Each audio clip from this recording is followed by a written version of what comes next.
Tigers baseball on Fox Sports Detroit is presented by Bell Tire.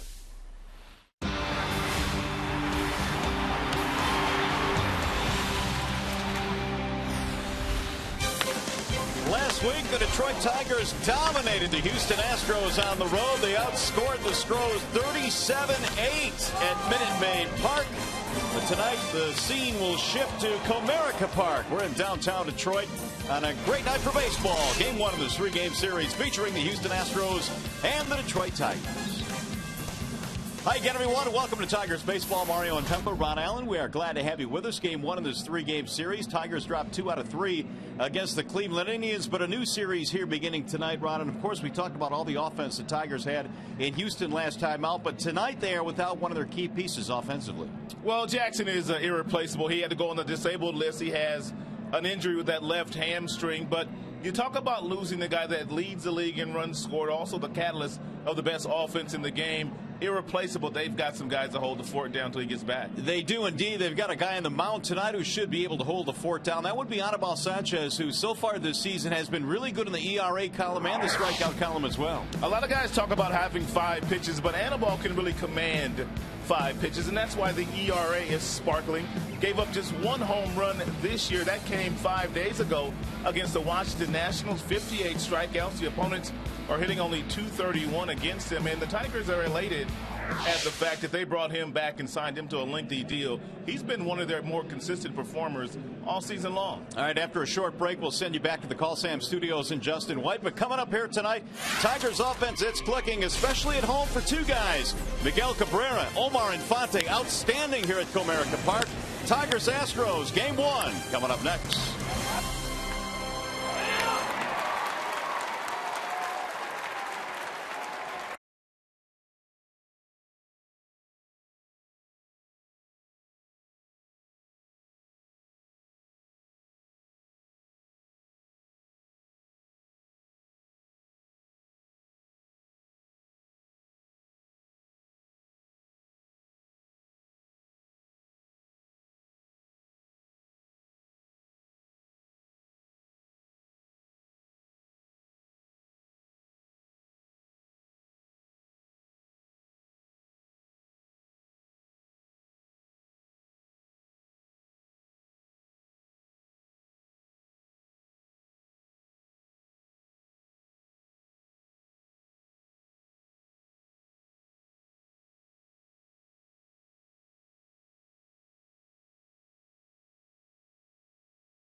A cool evening for baseball here in the Motor City. The Tigers open up this series against the Houston Astros.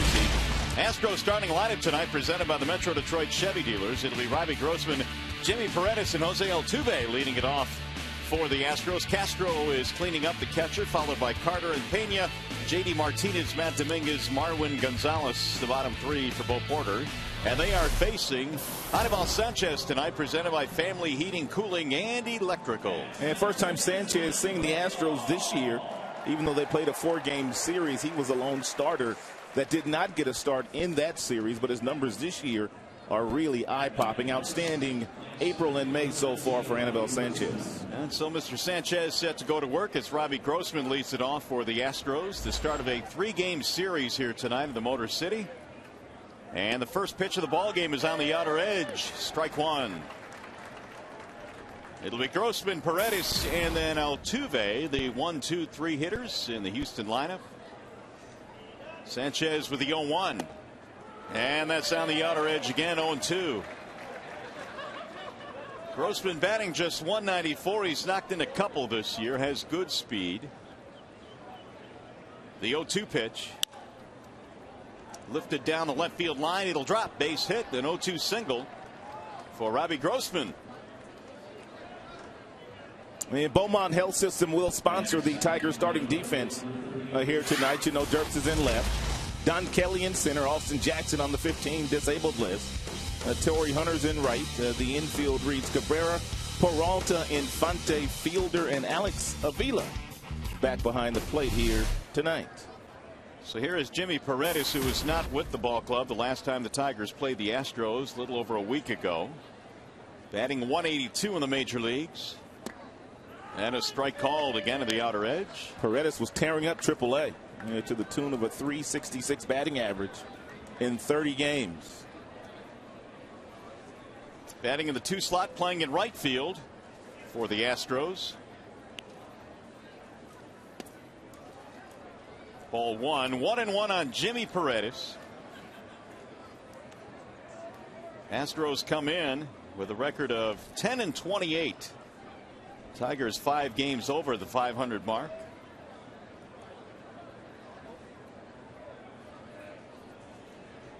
Here's the 1-1. Swing and a miss. 1-2 on Paredes. Sanchez in search of his 4th victory of the season. The Tigers are actually under 500 when he pitches, 3-4, but his ERA is really good. 1.97 coming in. That's chopped slowly toward first. Only one play for the Prince. He'll step on the bag, and Grossman moves up, 1 gone.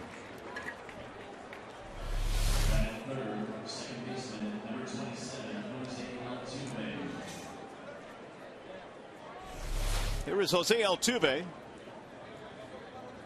He's batting in the 3 spot. We talked about Altuve quite a bit when the Tigers played the 4-game series in Houston. Really off to a tremendous start. And I would say, Rod, that one guy that when they look toward the future, they're going to have to build around. He doesn't stay in that batter's box very long. If you throw him a first pitch fastball, he's going to be slashing at it. And he's got tremendous hand-eye coordination. This guy puts the ball in play, gets a lot of hits. As he did in the month of April, got off to a red-hot start. He's batting .336 overall this year. And he looks at ball 1 high. It makes sense for Bo Porter. He loves Altuve in that number 2 spot. But if you're struggling to score runs and you do have some guys that can be decent table setters, then you get your best hitter in that number 3 spot to see if he can drive in some big runs for you early. Mr. Porter in his first season as the manager with the Astros, as Sanchez busted it inside, 2-0 the count. And it'll be a struggle this year for Porter. He has already seen that this team will amass quite a few losses, but they are trying to build something in Houston. Their farm system is rich in prospects. Now the 2-0. Bouncing ball third base side, routine for Cabrera. Altuve is out, and the runner will hold. 2 gone. Here's what's going on in the West. The division the Astros are in. They're 14.5 out behind Texas now. Rangers 11 over. They're playing a lot better than most people anticipated this year. Yeah, I thought it'd be a little bit closer between Texas, Oakland, and the Angels at this point. Still may get that way. There's Jason Castro. Castro, their cleanup man, batting .256. He has hit 3 home runs.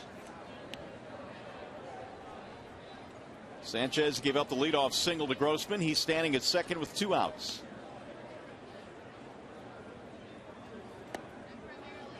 And he floats one outside, 1-0. Castro is leading all major league catchers in doubles with 11.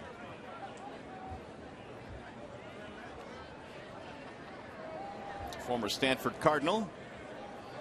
Had quite a career at Stanford. And a strike. Up with the right hand goes Jim Joyce. The unmistakable sound of the strike called from Mr. Joyce. Calling balls and strikes this evening. Hickox, Nelson, and Blazer also on this umpiring crew. And the 1-1. 1-2 on Castro.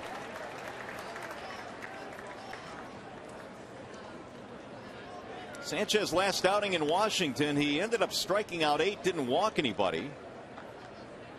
Struck out the last 4 before he left the game and really was pitching the best that he had pitched during the course of the game. But in the National League, where you have the National League rules, Jim had to pinch hit for him. And as a result, he won just 6 innings. Missed it inside.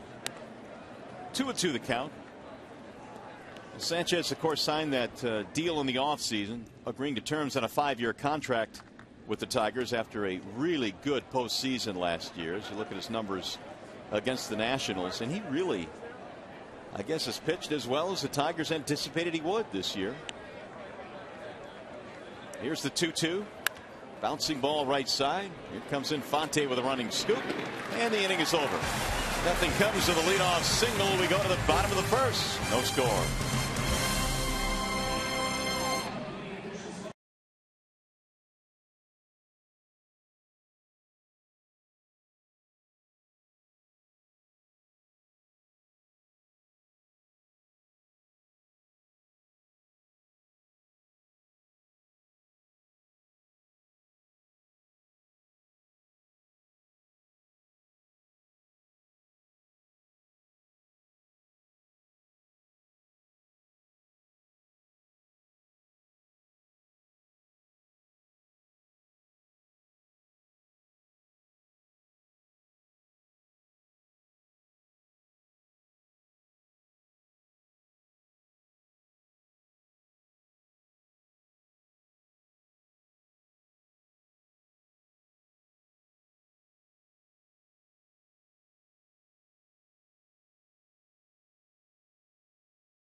The bottom of the first, Andy Dirks will be leading it off in this one. The Tigers starting lineup tonight presented by the Southeast Michigan Ford dealers. Dirks, Hunter, and Cabrera at the top, with Jackson on the DL these days. Fielder cleaning up, Martinez the DH. Avila will catch, and your bottom 3 is Peralta, Kelly in center field, and Omar Infante is at second base, and they are facing the right-handed offerings of Bud Norris. And Bud Norris is pitching like the ace of the staff, although he comes in with a 4-3 record. But his last couple of outings, he's gone out there. He's been really good pitching to contact. Gets lots of strikeouts with that really good slider that he has to go along with a 92-mile-per-hour fastball. Let's take a look at the starting defense of the Houston Astros this evening. You got Martinez, Grossman, Paredes in the outfield. And as a team this year, the Astros have turned 50 double plays, which leads the American League. Tim Hortons bringing you our defense in this one here today. Andy Dirks will start things off. Dirks, Hunter, and Cabrera facing Norris. The Tigers will have to make some changes with their leadoff man out of the lineup. Austin Jackson on the DL today. Avi Garcia was brought up from the minor leagues. Jim Leyland said earlier today that Garcia will play some center field. And Dirks looks at ball one. Hard to replace a catalyst like Jackson the way that he has performed this year, leading the American League in runs scored and a Gold Glove defender in center field. The 1-0 is hammered to center field. Grossman is on the run. He's not going to get it, up against the center field wall.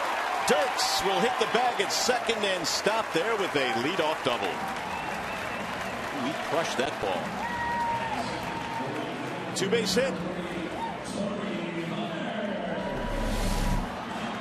And Dirks got himself a fastball at the top of the zone and absolutely killed it over the head of Grossman in center field, who we watched make some really nice plays in Houston last week, but he couldn't run that one down. So Dirks does what the hope is the leadoff man would do, and that's get on base. Second double of the year for Andy. Torrey Hunter will bat. Nobody out.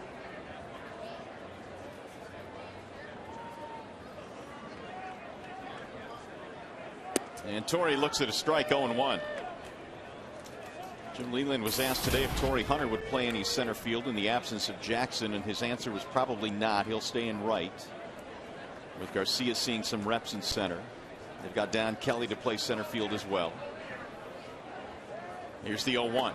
Although Torrey still can play center field, he is 37 years old. And this is a big ballpark out there. There are not many center fielders in the major leagues that are 37 years old, even though he's in great shape. Hunter has hit safely in his last three. Grossman still huffing and puffing after chasing that double down. Here's the 1-1. Drill to center field. Again on his horse, Grossman, and again it's over his head, up against the wall. This will get a run in. Dirks will score, and Hunter hits one 400 plus, and the Tigers lead 1-0. Tigers are starting off this series tonight against the Houston Astros the same way they finished the series in Houston when they were there about a week ago. A couple of absolute seeds over the head of Grossman here tonight. Grossman's already out of breath. That one was up against the base of the wall at 420. He's going to need some track shoes on before it's all said and done. RBI for Torrey Hunter is number 19. That is two-base hit, makes it 1-0. Now Cabrera. Bouncing ball to short. This will not advance the runner. Cabrera's out, one gone.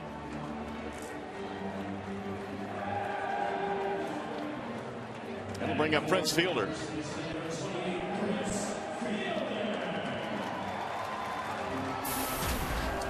Grossman is probably happy they're not playing a home game today, because he probably had to run up Towles Hill in those last couple balls, right? I didn't even think about that. He might have a busted ankle or two right now. But he did run down some balls, as you mentioned, in Houston. Made some nice plays. Yeah, he robbed Victor a couple of times. Here's Fielder. 2 out of 11 in the series against the Indians that was just completed. Ball one, good block at home by Castro. The first inning has been an issue for the Astros. They've now given up 43 runs in the first inning. And Bud Norris, who has been their most consistent starter, three batters now into this game, trails by a run. Doug Brocail, the former Tiger, is their pitching coach.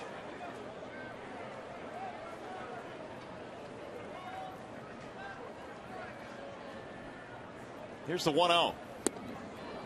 1 ball, 1 strike on Prince. Good off speed there. Yeah, pitch there by Norris. He's got a fastball to get up to 92, 93. He's got a changeup. And he's got a pretty good slider. That's a straight change. Fielder in that series in Houston had 5 RBIs.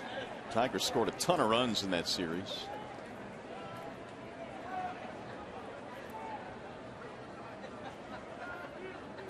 Here's the 1-1. Ground ball to second. Altuve. And Prince is out. Advance the runner. So Hunter goes to third with 2 away. He's going to bring up Victor Martinez. But Norris is 28 years old, out of Green Bay, California. 6 feet, 222. He pitches his best baseball at home. As a matter of fact, second best earned run average at 1.71 home ERA last year for Bud Norris, but he struggles when he gets away from Minute Maid Park.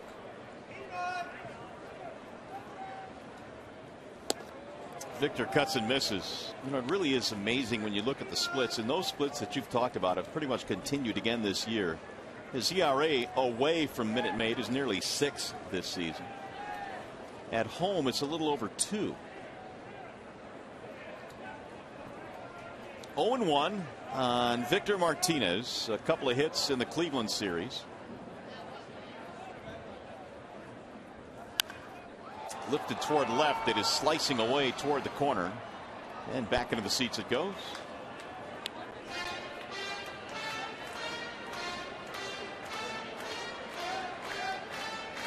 Here are the career numbers. Home and road. ERA much higher on the road.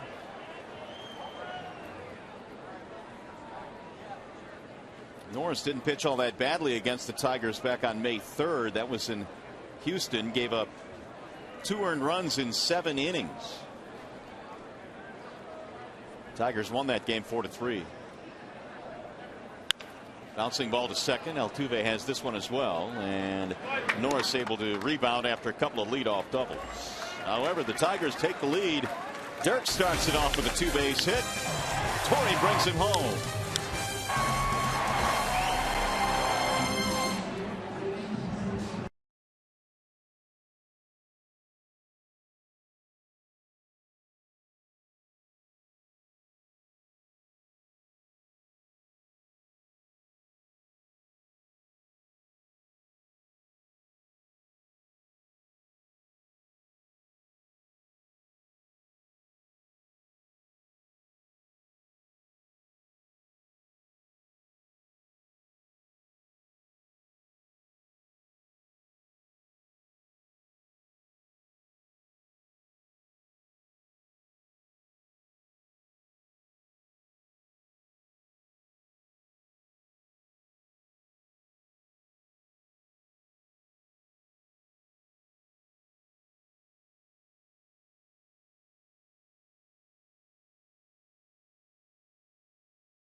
And the Tigers are already up 1-0 on the Astros. I'm over at the Brush Fire Grill, and I have taken over the Fox Sports Detroit Twitter page for the night. If you're not following us, you're going to want to. It's at Fox Sports DET. Everybody's doing the Twitter thing now. We're going to be talking about baseball and a lot of other stuff. If you have questions for Mario and Rod or something you want to comment on the game, let us know. We do want to share with you Justin Verlander and Prince Fielder very excited about Game 7, the Wings-Ducks game last night, taking to Twitter to congratulate the Wings, who are off to the Western Conference semifinals. And so, of course, everybody is excited about that in Detroit. And I always just like to see that, you know, the other Detroit teams are paying attention. You know, the Wings pay attention to the Tigers pay attention to the Wings.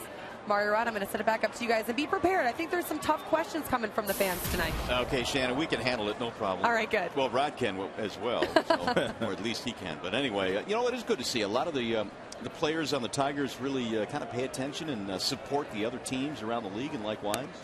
Now, here's the question for you, Rod. Were you able to stay up for the whole game last night? Yes, I was. Really? Yes, I was. I dozed off in the third period. But the result was all we wanted. 2-1 is the count on the leadoff man. That is Chris Carter. Now 2 balls, 2 strikes. And Carter's got a lot of pop in that bat. He's got real power. 9 home runs already this year for Carter. He's driven in 22, but he does swing and miss quite often. But that's a byproduct of a guy that has the kind of power that he has.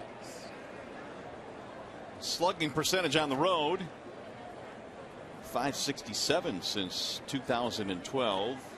Double-digit homers last year for the Oakland Athletics. And I guess you take the strikeouts. You know the strikeouts will be, as you say, a byproduct of his power, but it's a lineup that needs the power. If you're the Houston Astros and you know that you're not going to finish in contention this year, you give a guy like Carter 500 at-bats this year and see what it gets you at the end of the season.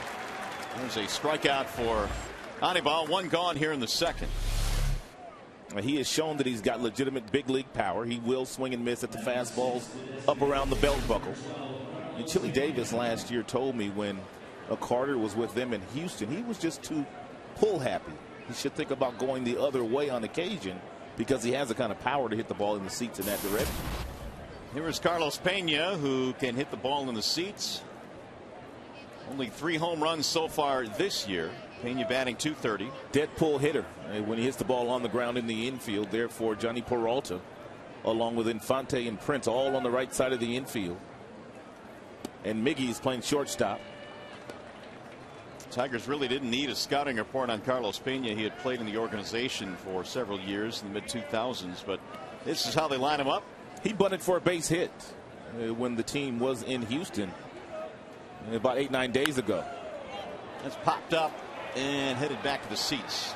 As a matter of fact, Carlos, during the course of his major league career, 30 bunt base hits because of this same defense that's employed against him. He hit 75 home runs as a Tiger, average at .244. And he has a no balls and 2 strikes count with 1 out here in the second. Here's the 0-2 from Sanchez. Ball high, 1-2. Anibal gave up a single, but then got 3 ground ball outs in the first inning, ending that frame.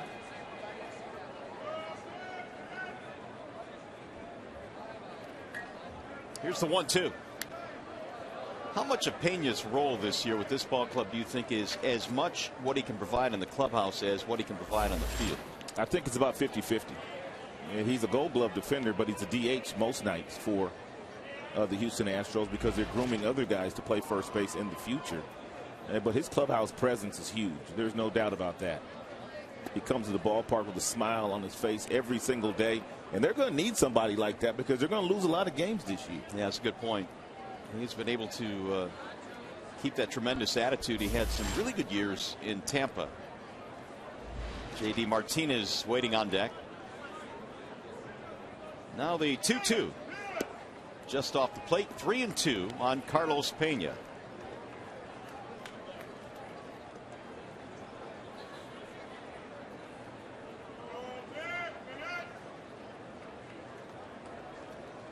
Alex Avila back behind the plate in this one here tonight. Wants a fastball away, and here it comes. And it's spoiled back out of play by Pena. It's a tough league. Brian Pena had a homer yesterday, 2 other base hits, and led the pitching staff in a really nice way. But he can't play today. Nope. Tough league. Brian used to it, though, as the backup to Mr. Avila. But when he comes in, he does give you a quality effort. There's a high towering fly ball center field. Don Kelly drifting back, still going to the warning track to make the catch. Wrong part of the ballpark. 2 gone.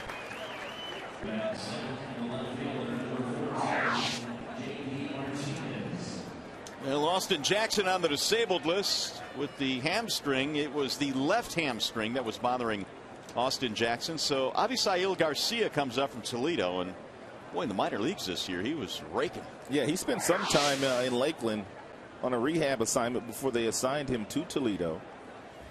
You may remember he hurt himself down the stretch in spring training, lunging for the first base bag. He jammed his heel.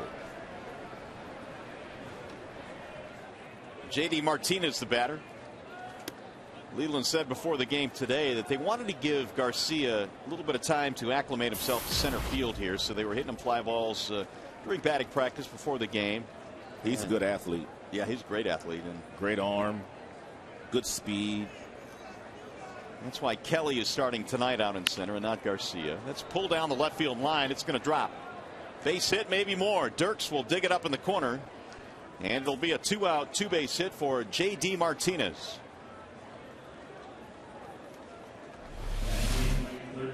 It's a 2-0 fastball that appeared to get in on Martinez, but still strong enough to muscle that ball out into left field. Dirks had Martinez shaded over in the left center field. Therefore, the ball got all the way to the warning track, and before Dirks could run it down, Martinez with a stand-up double. And he is pleased with that double, considering it broke an 0 for 13. Here's Matt Dominguez.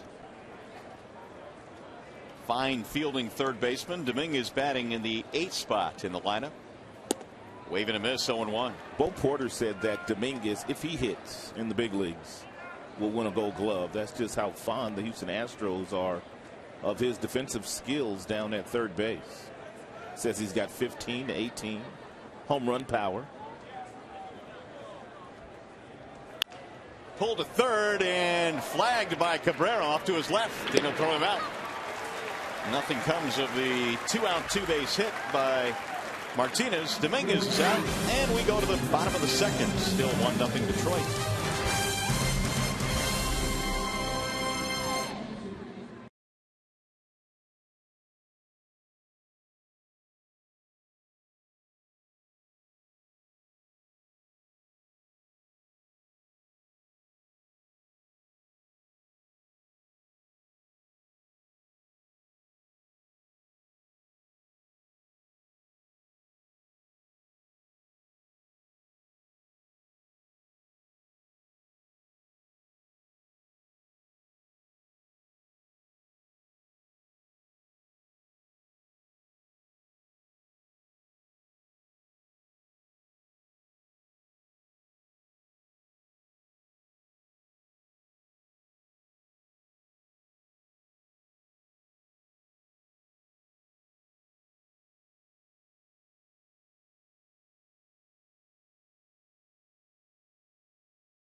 Tigers baseball on Fox Sports Detroit is brought to you by Comerica Bank, a part of Detroit and the community since 1849.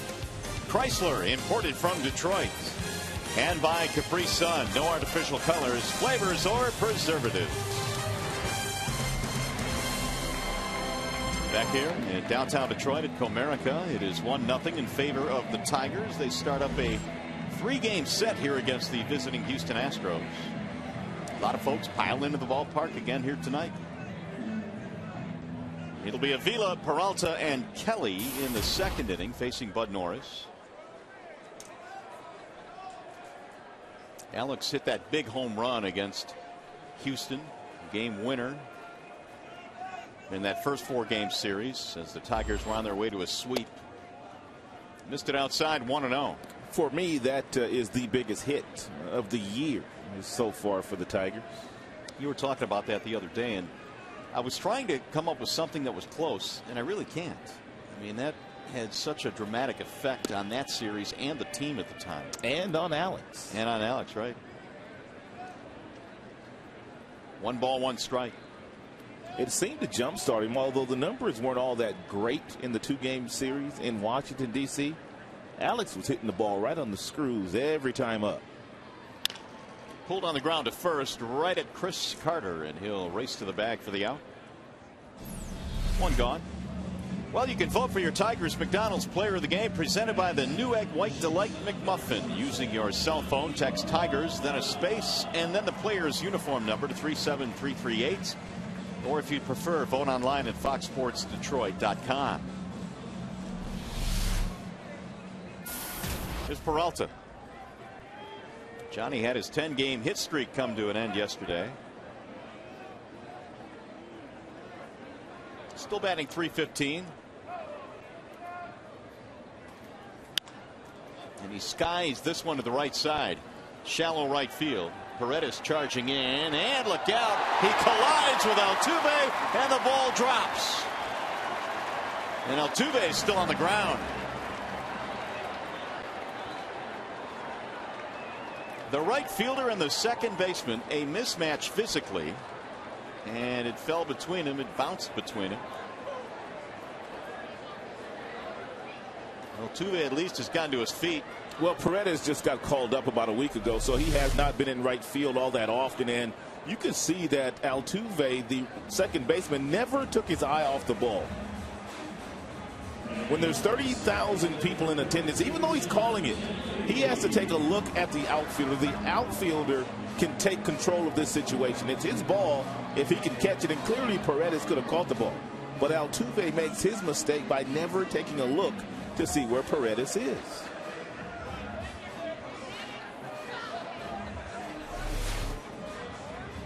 And Altuve looks shaken up. I mean, there is no question he took a pretty good jolt there. Well, they can't afford to lose him out of their lineup. Apparently got it on the side of the face near the ear.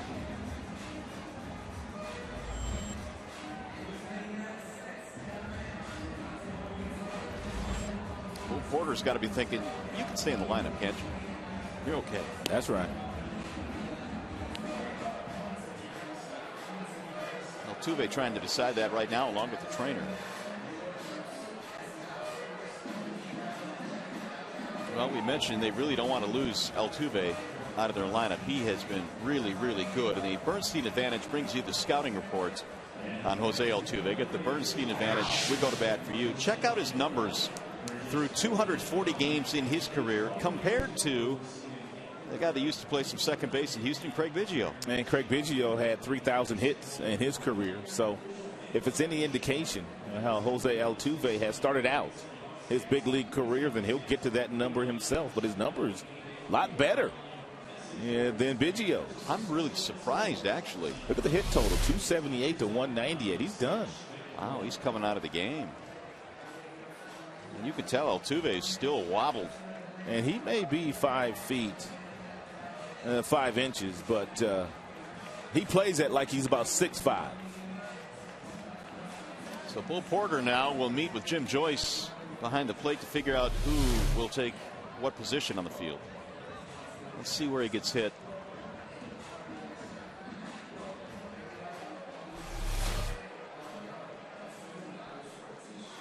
That's going to be it for the diminutive second baseman, who's still holding his ear, right side, his jaw. So they are not going to take any chances with him at all. And they will go to the bench. Ronnie Cedeno will come into the ball game.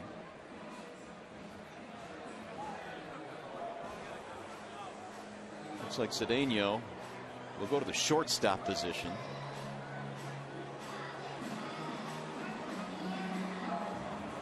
And they will allow him to warm up. Meanwhile, Gonzalez will move to second. So Cedeno at short. Gonzalez slides over to second base. it on.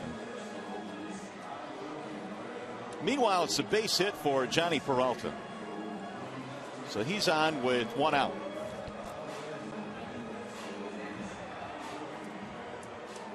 And the Astros have lost their number 3 hitter for the rest of the night. Here's Don Kelly. His first at bat of the game.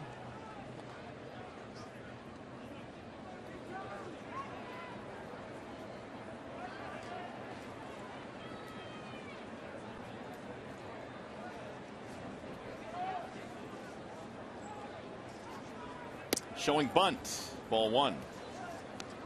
Kelly had the key hit in that 14-inning victory against the Astros. RBI single in the 14th, which turned out to be the game-winning knock. 1 on, 1 out.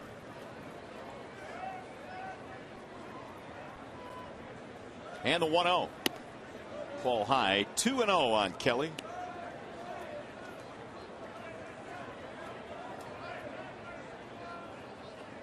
Bud Norris needed just 84 pitches to throw 8 sparkling innings against the Angels. After the Tigers left, the Angels went into Houston and lost 2 out of 3. Bud Norris had a pretty good start against us when we were there. He did. 2 earned runs in 7 innings. 2 balls, 1 strike.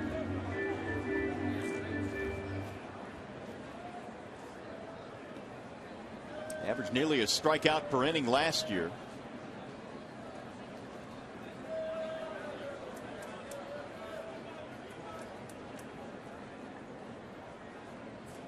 And the 2-1 runner goes, and it's lifted toward left field, sinking and caught by Martinez. Peralta hustling back, and he is doubled up. Well, he was on the move, and it looked like Kelly was going to drop that into left field. J.D. Martinez, nice play, and a double play to end the inning.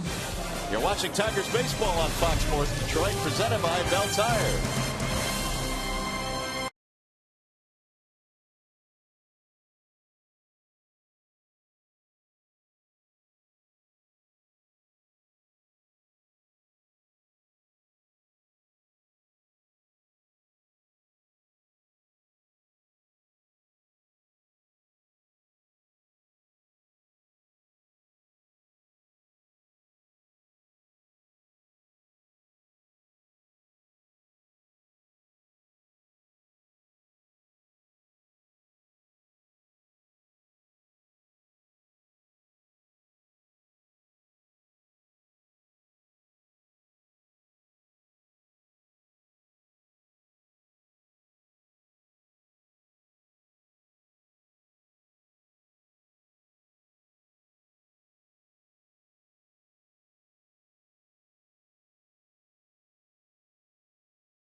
Kelly, you're taught as a base runner here, when the ball's hit on the line and it's a hit and run situation, you just keep going.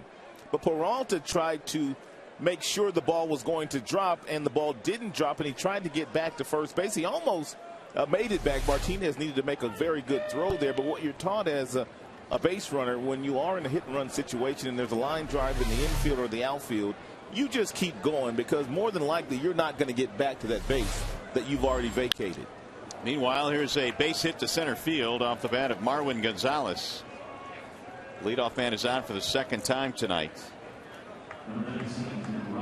So Sanchez has allowed 3 hits. Tigers have a 1-0 lead. That'll bring up the top of the lineup, Robbie Grossman. In that Cleveland Indians series, Jim Leyland put on quite a few hit and runs against the Tribe. And he's at it again here today, trying to jumpstart his offense. Well, it looked like that ball was going to drop. And it was a nice play out there and left. Runner goes, huge jump. Throw will bounce into second base. No chance to get Gonzalez. Steal number 4 for Marwin. Sanchez usually does a pretty good job of making sure guys don't get this type of a jump against him, which would give Aviles a better time to throw. More time to throw, I should say.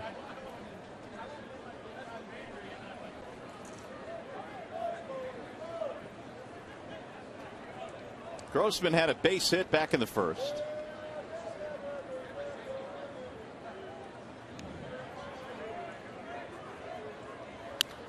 Pulled down the right field line, base hit. Gonzalez rounding third. He'll come home. The throw is way off the mark. And again, Torrey Hunter tried to get the guy at home plate, and that will allow Robbie Grossman to take second base. And Hunter's throw is way up the line at third.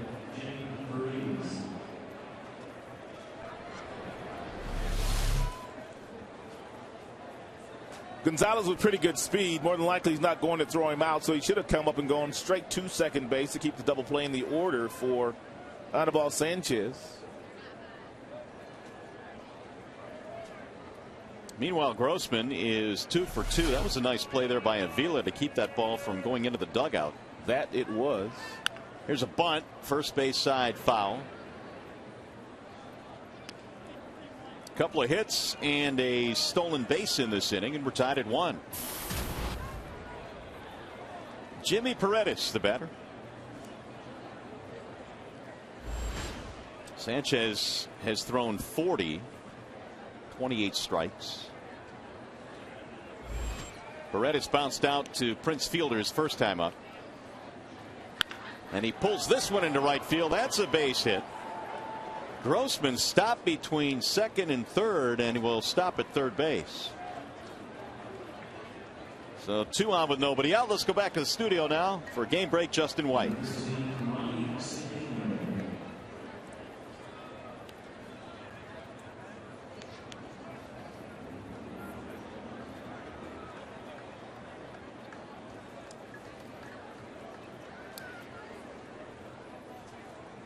Here it is 1-1 as we play in the third. And those Indians, of course, came into Comerica Park, took 2 out of 3 from Detroit. Ronnie Cedeno gets his first at bat. This would have been Altuve's spot, but he's out of the game. Waving a miss, 0-1. 5 hits already for the Astros in this contest. Cedeno batting .291. Got 6 at bats in that series against Detroit last week and was 1 for 6.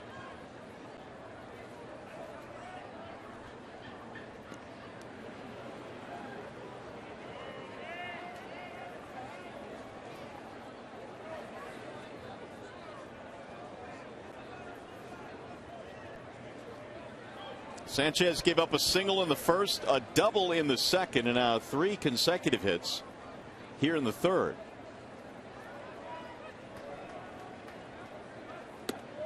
Ball inside, 1-1.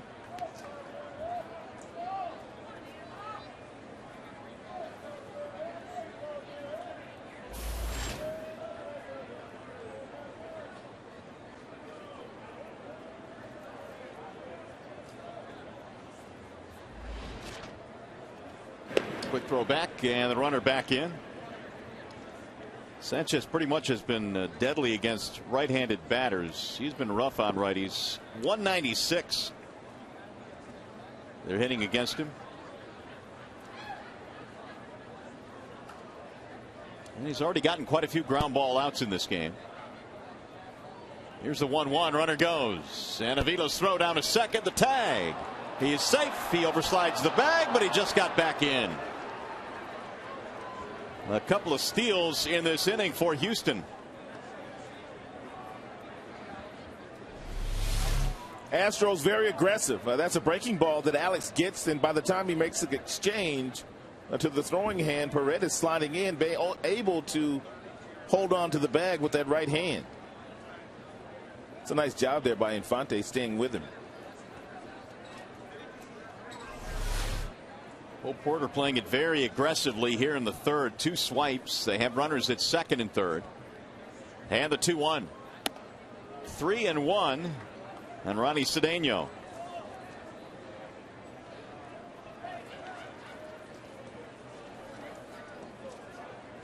Castro waiting on deck. Cedeno played in Texas yesterday, was 0 for 4. There's a strike call.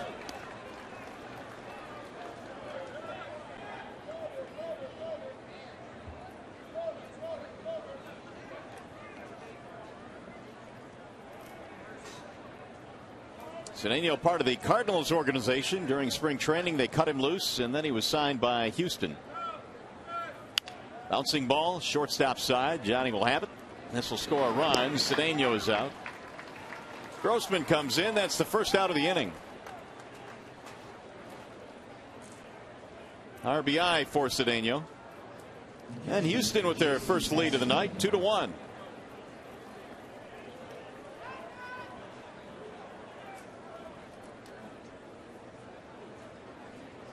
Now Jason Castro. And Jim Leyland here has decided to pull the infield in as we play here in the third.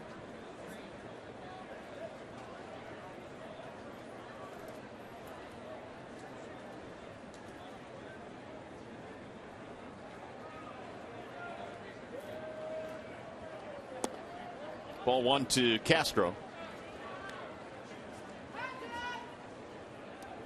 He's pretty much hit anywhere in the middle of their lineup, third, fourth, or fifth this year. Back in the month of April, got off to a nice start, had a 9-game hitting streak. He's trying to cash in. Jimmy Paredes here. That sails outside. 2 balls and no strikes.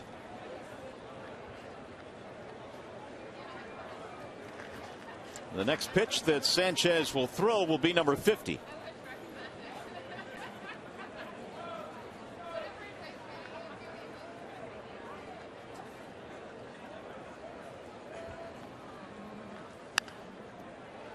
Back out of play. 2-1.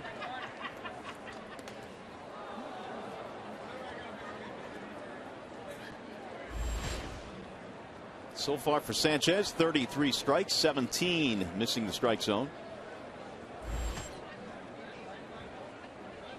Sanchez has not pitched fewer than 6 innings in any start since opening day, or his opening start of the season, I should say. That was back on April 3rd. Against Minnesota, went 5 innings in that one, but everything else has been 6+. That is popped in the air. Shallow center field. Don Kelly coming in. Runner will tag. Catch is made, and they're going to hold him up. Kelly fires it back in on a couple of bounces. 2 gone.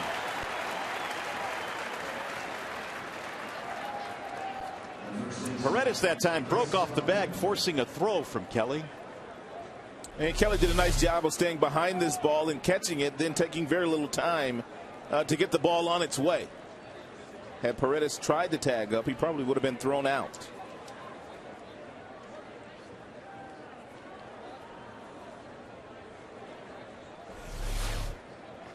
If you're going to run that far, why not just go? Might as well just go. Here's Carter, and he takes a strike.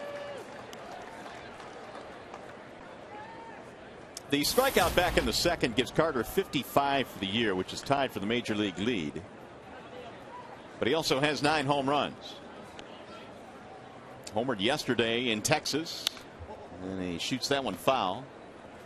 0-2 the count.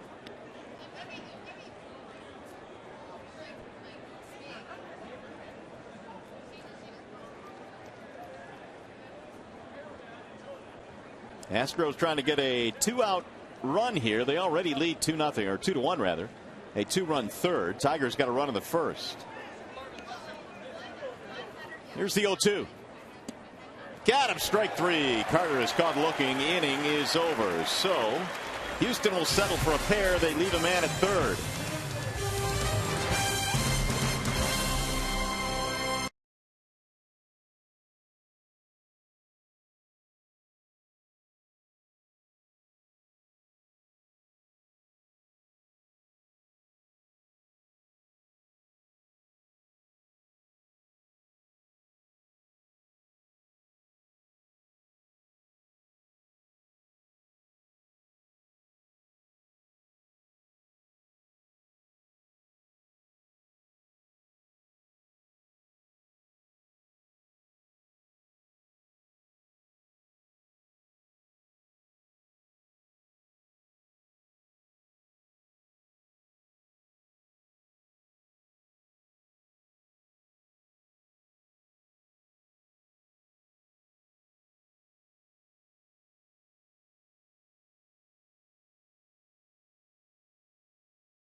Our score as we go to the bottom of the third. Time now for the Farmers Insurance report card. How about these numbers in that recent 4-game series in Houston? The Tigers put on a display.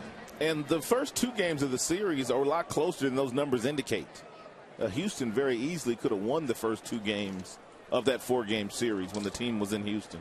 Yeah, those numbers skewed by that one big blowout win the Tigers had in game 3 in that series. So down by a run now. Here come the Tigers to the plate. It'll be Omar Infante to lead it off, then Andy Dirks and Torrey Hunter.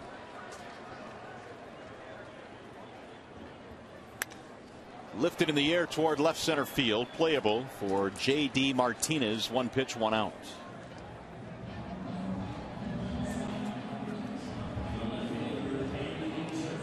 Now Andy Dirks.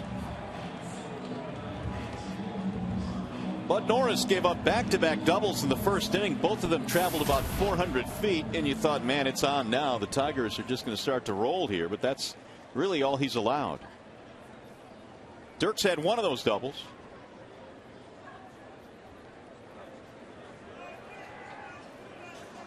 And he had a nice series against Houston. Last week was 6 for 17 with a homer. And Norris delivers strike 1.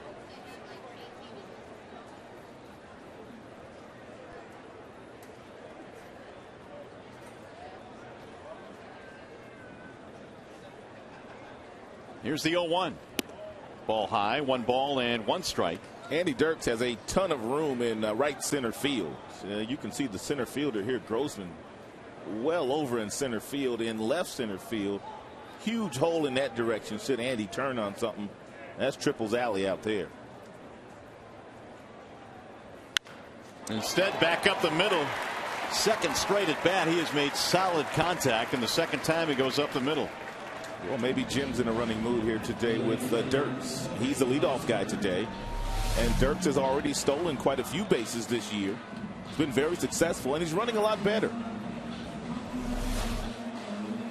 2 for 2 for Dirks.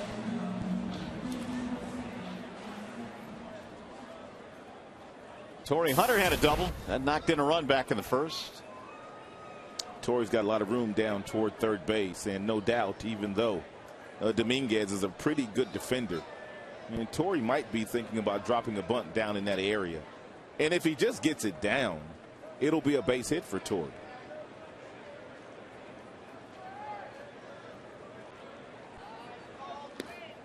Ball 1 outside. He's got Cabrera behind him in the lineup. Torrey taking a look down at third base. Tom Brookins running through the signs. Hunter already has 15 multi-hit games this year. If he gets another base hit in this one, he'll have 16. And the majority of Torrey's hits in the first 6 weeks of the season have gone to right field. He's got a few to left, but not nearly as many as he has gotten to right field.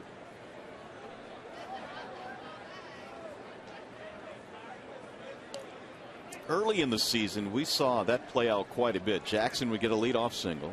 They would hold the runner at first base, and Torrey would shoot that hole to the right side.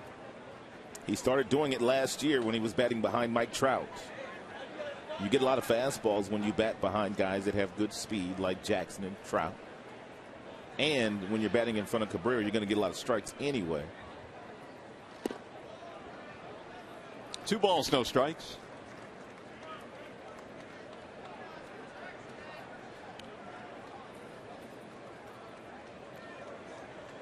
Torrey with a long look at Brookie.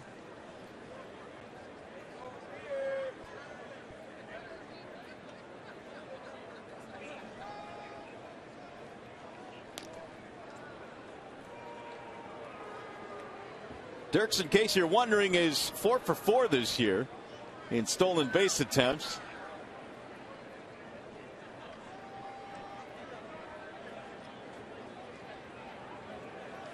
Held there by Chris Carter.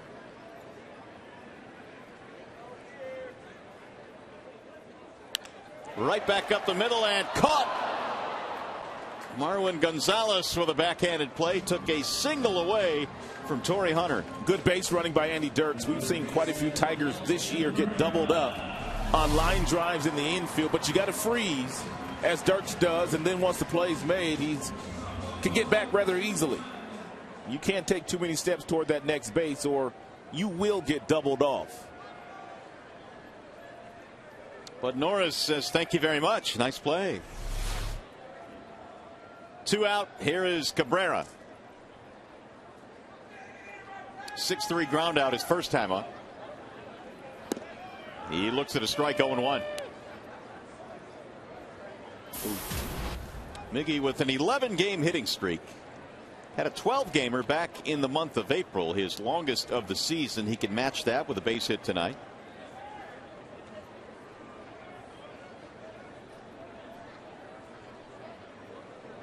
And the 0-1. Ooh, he tried to hold up, couldn't do it. 0-2. It was back in Houston last week that Cabrera picked up his 1,000th hit as a Tiger.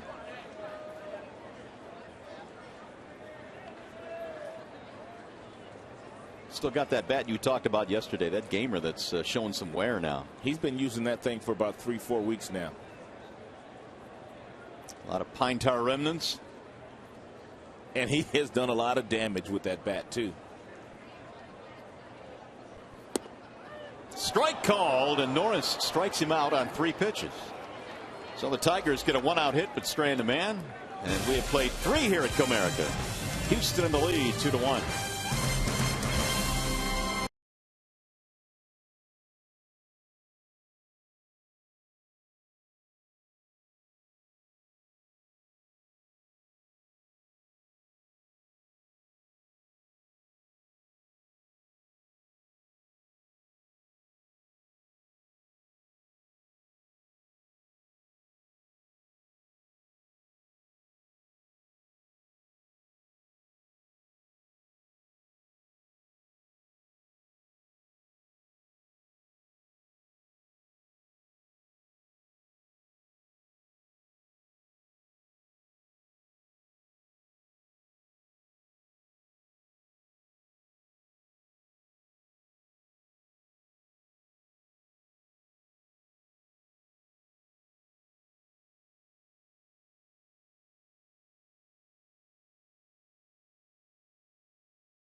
Baseball on Fox Sports Detroit is brought to you by Arby's. Try Arby's new King's Hawaiian roast beef sandwich. Arby's, slicing up freshness. And by Bell Tire. Get the lowest tire price, period. Bell Tire.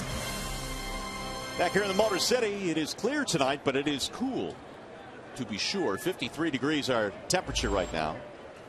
Sanchez back to work, and there is Carlos Pena doing what you talked about his first time up, trying to bunt. And he'll usually do it in a close game when he's leading off an inning. They just try to get on base.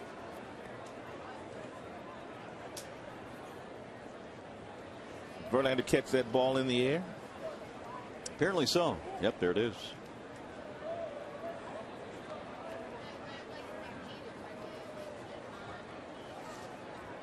The 0-1. Question is, did he catch it on a bouncer in the air? Well, he said Pena should have been out. Yeah, doesn't work that way. Waving off Jim Joyce. 0-2.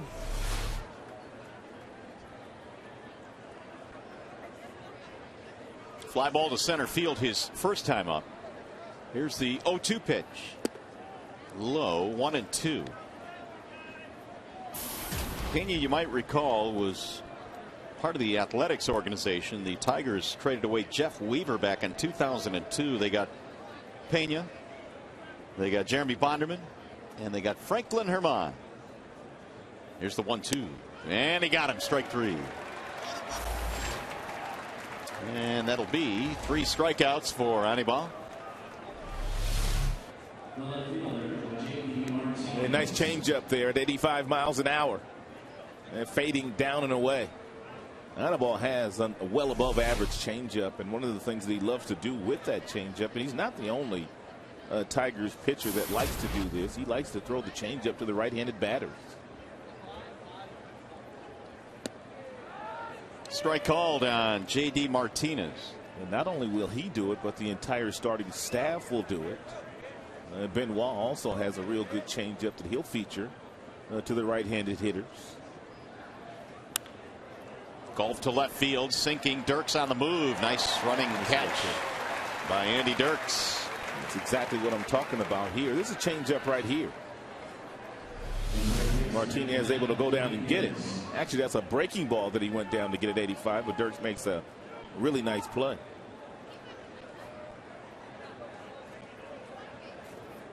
Andy Dirks has played some nice outfield this year. Andy Dirks is a good baseball player. And when the Tigers outfield is healthy, and that includes obviously Jackson in center, you got Torrey in right field, Dirks in left. That's not bad, both offensively certainly and defensively. Hunter with all of his gold gloves. Jackson hopefully will win a few in the near future. 1-0 on Matt Dominguez. .262 batting average for Dominguez. He hit a pair of home runs on Tuesday in Texas, and he hit him against Yu Darvish. Ball inside.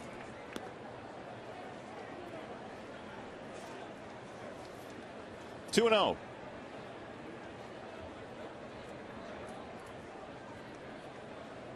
His first 2 home runs of the year. Grounded foul. 2-1 on Dominguez. I wasn't going to mention it, but since you brought his name up, and there's a rumor circulating that Yu Darvish and Verlander may pitch against one another in that first game in that Texas series when we leave for the road trip. That will be absolutely must-see TV. That certainly would be fun to watch. There's a chopper to short. Peralta. And Dominguez is out. That's a 1-2-3 inning for Sanchez, who now has retired 6 in a row. Here comes the bottom of the 4th.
It's caught up with the game summary. The Tigers took the lead in the very first inning on a double off the bat of Torrey Hunter. That was after an Andy Dirks double, and Houston got a tough break. Altuve had to leave the game in the second, but in the third inning, the Houston Astros offense put up a couple of runs against Sanchez, and they lead the game 2-1.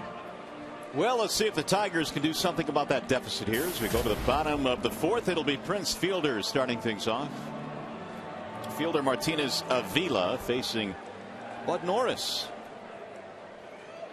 He's only thrown 30 pitches through 3 innings. And he's looked pretty good tonight. Well, they were shifted, but now they are switching back. Looks like Eduardo Perez, the bench coach, is down there directing some traffic.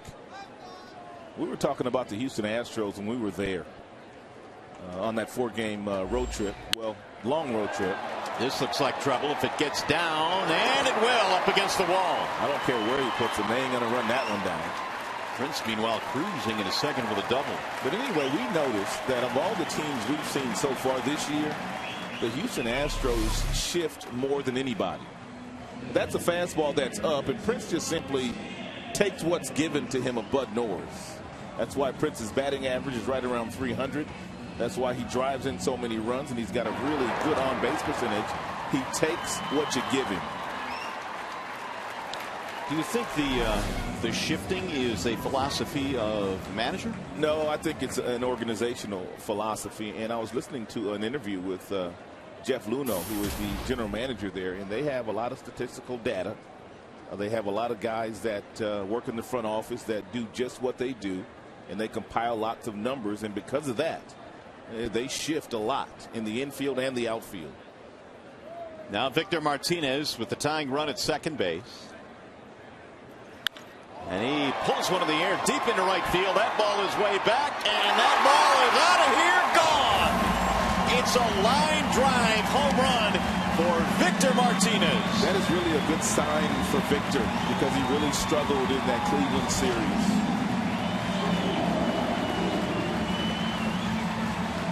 Not in that at bat, though. And the one thing that he did in that Cleveland series, and he continued to do it here tonight, he's swinging at a lot of first pitches. He got one at 91 here. Four-seam fastball, just a touch above the belt buckle. He got on top of it and lined it over the head of Jimmy Paredes, the right fielder, and into the first row of the bleachers. Nice catch. Barehanded. I thought that ball was going to hit the top of the wall, and it cleared it. Both of his home runs this year against the Houston Astros. Just like that, Tigers up by a run. Big swing there by Avila. Alex bounced out his first time up. Meanwhile, that guy's getting on the phone now. Guess what I just did? He called me a home run ball. His hands have to be stinging a little bit, I would assume. That's right. Because it's chilly out tonight. That thing was scalded out there.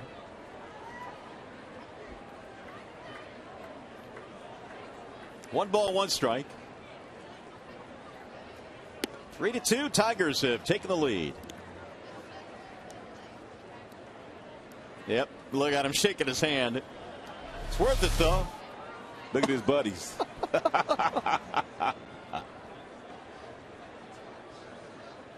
It hurts, but that's all right. Here's the 2-1. 2-2 on Avila.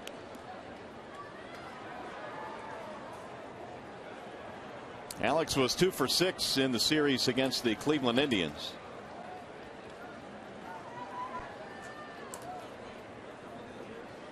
Tigers in this game have a couple of singles, 3 doubles, and a homer. 3-2. So Norris was cruising along, 30 pitches through 3 innings. Then he gives up a double to Fielder and the homer on the first pitch to Martinez. And he's gone 3-2 on Avila.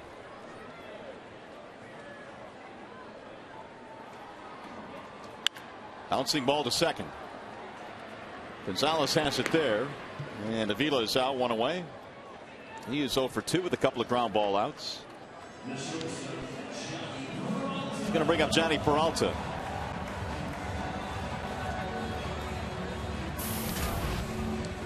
Johnny had a single in the second. That was that ball that was popped up in a shallow right. Paredes and Altuve collided, sending Altuve out of the game. We have not gotten a report on Jose, but hopefully he'll be okay.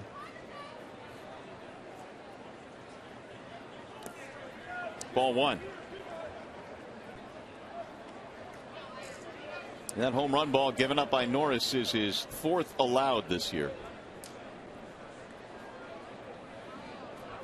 Eric Bedard leads their team with 9 homers allowed. And the 1-0. Strike called. 1-1. Johnny Peralta. Tigers doing a pretty nice job in the last couple of innings of not just letting Norris throw that fastball in the first couple of pitches like he did the first 2 innings. Drilled to left field on a line, and it'll drop. Base hit. And if you look at the numbers, the Tigers pretty much doing against Norris what a lot of teams have been able to do. First time through the batting order, the batting average is not real good. Second time through, it jumps up to 302. And then if he stays around for a third time, it goes back to 277. So many of the Tigers are seeing him the second time here this evening.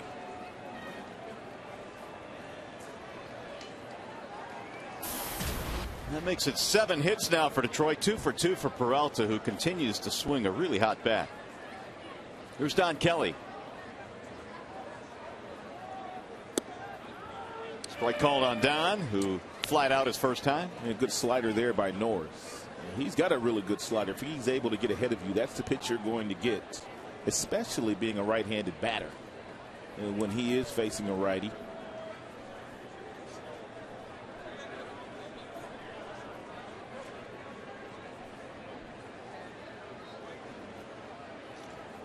Way outside. 1 ball, 1 strike.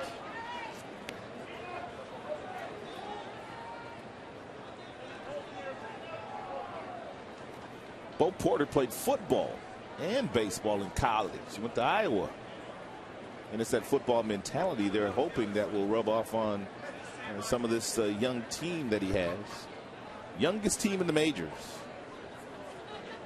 A little bit outside. 2 balls and 1 strike.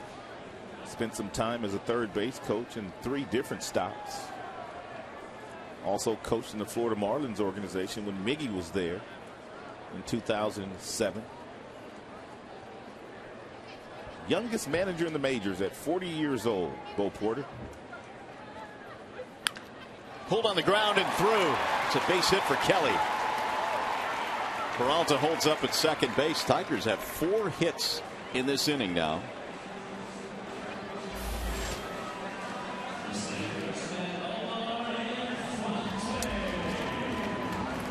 Here's today's high-speed stat brought to you by Charter Internet. A little under the speed limit, I guess you would say, as far as the velocity of fastballs. 92, almost 93, the average fastball for Norris, which is the best of any of the starters. Lucas Harrell, who the Tigers will see tomorrow night, not far behind. And then you think about the Tigers. They got guys that throw 100 miles an hour, 98. Sanchez will get to 95. Porcello will touch 95 on occasion.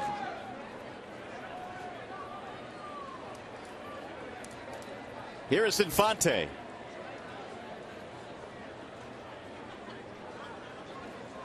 We were talking about Bo Porter playing at Iowa. He played for legendary coach Hayden Fry there for the football team. Yeah. And he's taken over a young team, the youngest team in the majors, averaging 27 years of age.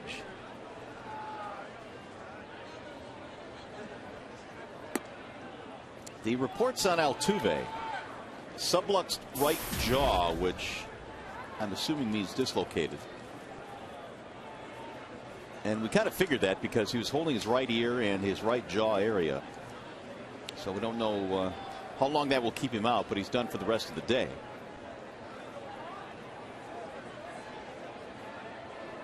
Infante waits on a 1-0, and it's in there, a strike. Well, if it's dislocated, that'll put you on the disabled list, won't it? Well, I would assume it would. I'm not a doctor, though, so subluxed, I'm going to go with that. And yeah, I've never even heard of that word. You've heard of it before, haven't you? Never. What is it in layman's terms? It's a partial dislocation. How about that? I like that one better. Here's the 1-1. 2 balls and 1 strike. Sublux. See, now just add that to your vocabulary.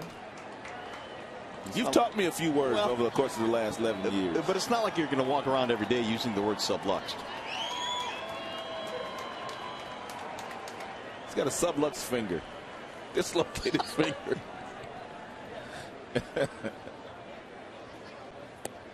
That's outside. 3-1. Well, this is a dangerous count here now.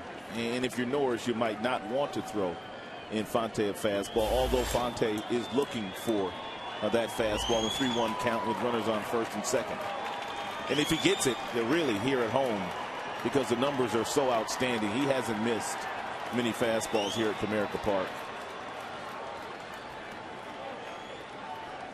Danger time here for Norris. He's ready with the 3-1. Here it is. Missed it low. That's going to load the bases. 2 singles and a walk following the home run by Victor Martinez. And Doug Brocail says hold everything. Trots out to the mound. Norris has just issued his first walk. By the way, you can see the Tigers battle these Astros tomorrow and Wednesday and take advantage of the Super Spring Special. Upper box seats are half price, only $13. That's right, only $13. 866-66-TIGER or Tigers.com.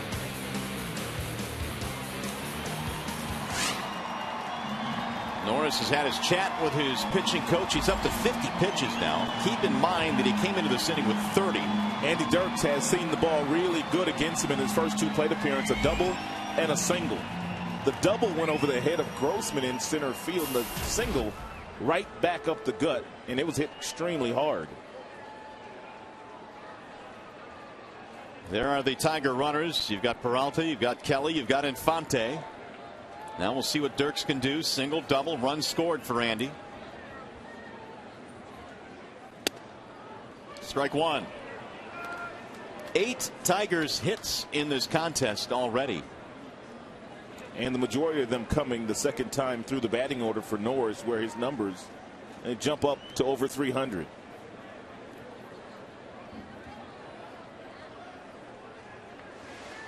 Chance to break it open a bit here. And that is just foul outside of the bag at third. 0-2. Dirks had a double back in the first, eventually scored. That's why they tell you when you're on third base to make sure that you stay in foul territory just in case the ball is hit and it hits you.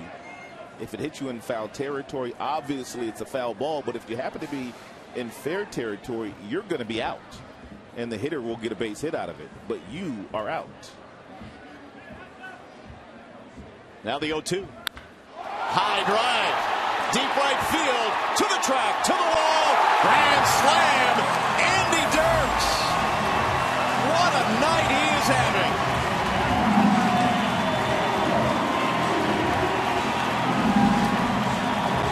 Single, double, and now a slam.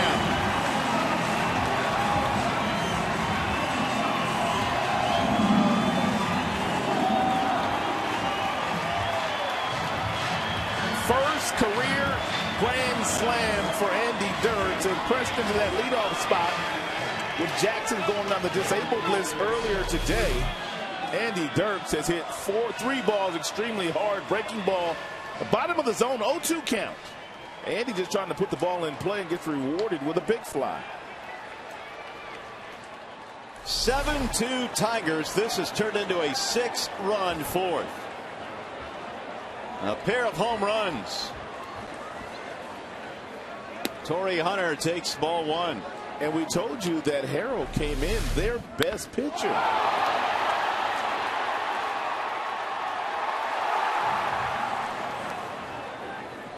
Norris, excuse me, came in their best pitcher.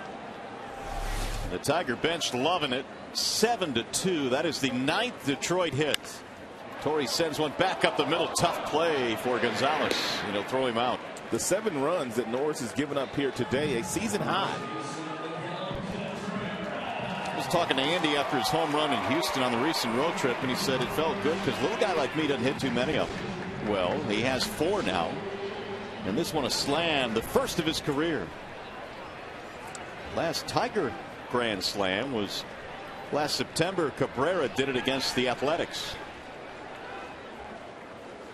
Speaking of which, here is Miguel. He's 0 for 2. Ball 1.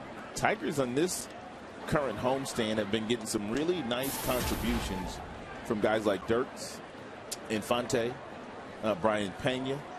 The bottom of that order, of course, Dirks is batting a little higher today, but they've been getting major contributions from those guys in the 4-game series so far. Into right field on the charge. Paredes still coming, but it's going to drop foul. 4-game homestand, I mean. 3 of those games were against the Cleveland Indians. Yeah, and in that Cleveland series, you're right. I mean, 7, 8, 9, it seemed like on a nightly basis for scoring runs, knocking them in. Infante has been better than anybody in the 9 spot in any lineup. Depth in your lineup, the length of the lineup, well, it just makes it so much easier when you're not just counting on Cabrera and Fielder.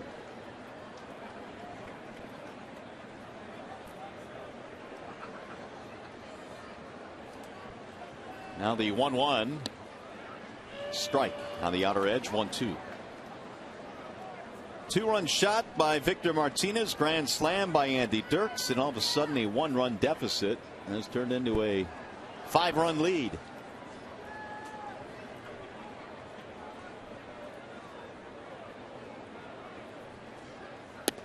Checked it. Did he go? Negative. Corey Blazer at first base gives Cabrera new life. 2-2.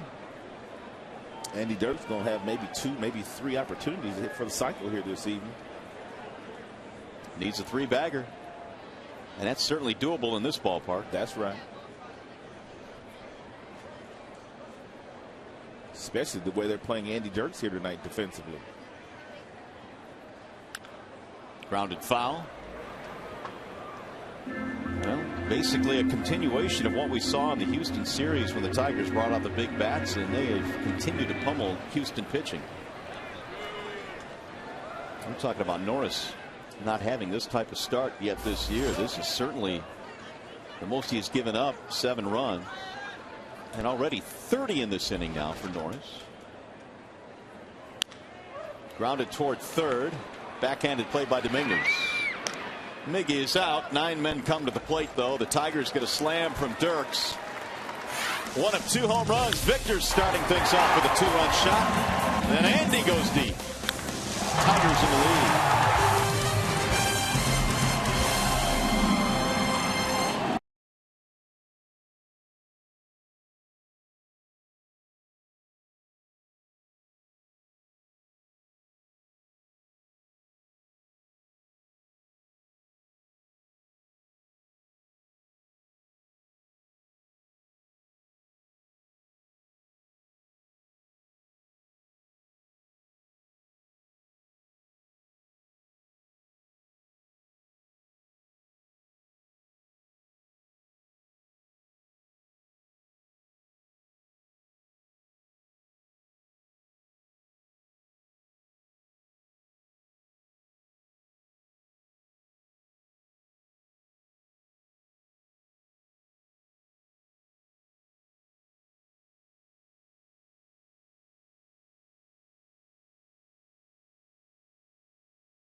In a commanding lead, thanks in part to the grand slam by Andy Dirks. clearing the bases, and the Tigers now have given Anibal Sanchez some runs to work with, but Norris, well, he didn't know what hit him. A 6-run 4th inning. He threw as many pitches in the 4th inning as he did in the first 3 combined. We talked about Norris and the fact that he pitches very well at Minute Maid Park in Houston, where they play their home games. But he struggles on the road, and we're talking about a calendar year now, so I don't know for sure, but it's got to be in his head now, the fact that he does not pitch well on the road. Well, and it's not like Minute Maid Park is like Safeco Field or Comerica, where you've got, 420 to center field. Drops down a bunt. Sanchez quickly fires, and out at first base is Marvin Gonzalez. Hey, let's check in now with Shannon Hogan. Hi, guys. I've been monitoring the Fox Sports Detroit Twitter feed all night long. Of course, with Austin Jackson going on the DL, there's been some questions about that, so I'd like to pick your brain a little bit. A few of our friends are wondering how much that will affect this Tigers team with Austin going on the DL. And if a player or players need to step up, who do you think that will be? So, Rod, who do you think needs to step up, and how much will this affect the team? It won't affect him that much. Jackson will most definitely be missed because he's the catalyst of the offense. He's been a great leadoff hitter all season long. He also runs down everything in center field. As far as guys stepping up, I think guys like Dirks, as he has done here today, steps up, and then Victor Martinez, big base hit here today. And other than that, I just think the Tigers have a really good team, and Jackson will be missed, but they'll be able to hold the fort down until he comes back. All right. Well, thanks for your response there. I know we have some more questions from the fans coming up a little bit later. If you have something you'd like to ask Mario and Rod or a comment on the game, you can follow us at Fox Sports DET. All right, Shannon, thanks. Well, the Tigers in much better shape right now. They lead 7-2 as we play here in the 5th inning. Robbie Grossman with a couple of hits and an RBI. Meanwhile, Sanchez has retired 7 straight. And a strike call. 2-2 on Grossman. 7 runs, 9 hits for the Tigers. 2 runs, 5 hits for the Astros. Jimmy Paredes waiting on deck. Bounce back up the middle. Peralta throws out this speedy Grossman. 2 gone. 8 in a row retired by Anibal.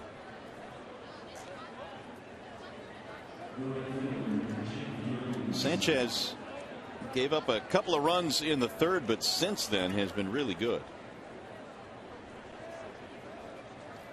And his numbers career against the Astros, obviously most of that in the National League, really good as well. ERA a little bit over 2 and 7 career starts coming in.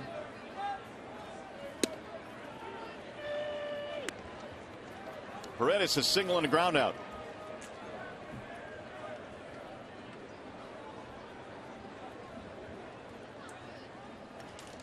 Here's the 0-1. 0-2.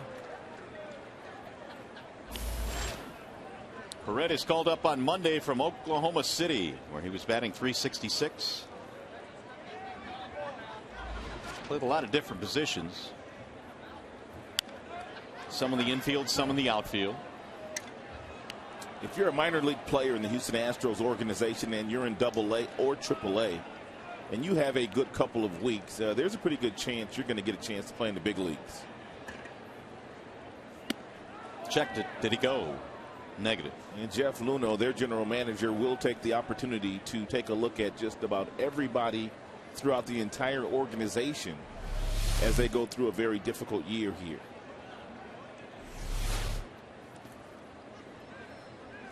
Two balls, 2 strikes. In many ways, it's like that Tigers team in 2003 that lost 119 games.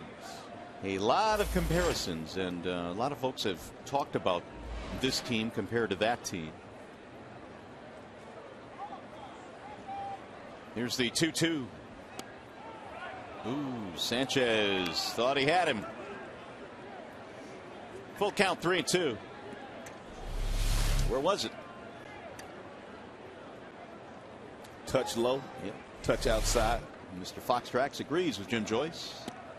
And that is a ball. That'll put him on with 2 outs.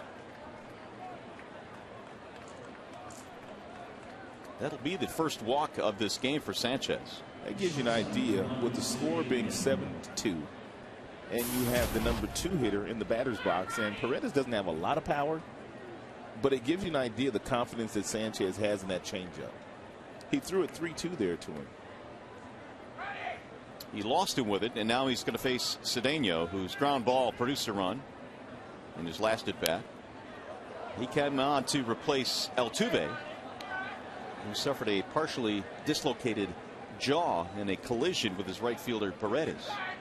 Sanchez has a real nice, clean, repeatable delivery.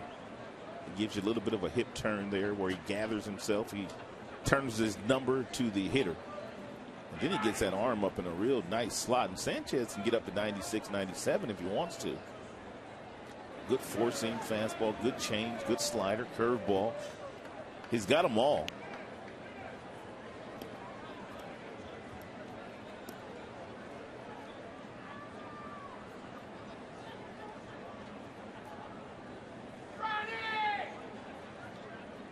No balls, 1 strike. Here it is. Popped up. See if it stays in play. Prince coming to the railing. Out of room on top of the dugout and bouncing into the seats. 0-2. Here's the ratio coming up now on Anibal Sanchez. He's up to 80 now.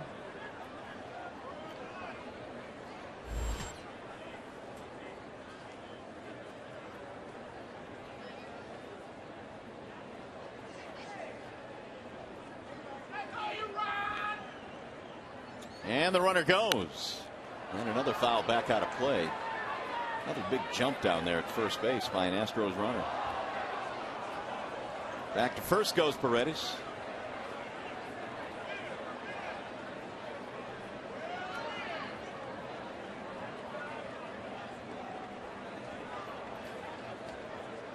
First of 3 between these two clubs.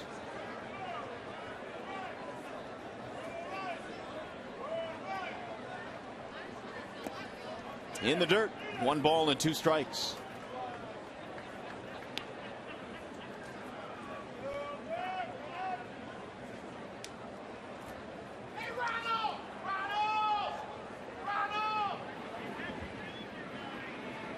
Tigers starting pitching an ERA a little bit over 3 over a pretty good stretch the last 28 games. Their starting pitching has been as good as any in baseball when you start delving into the numbers.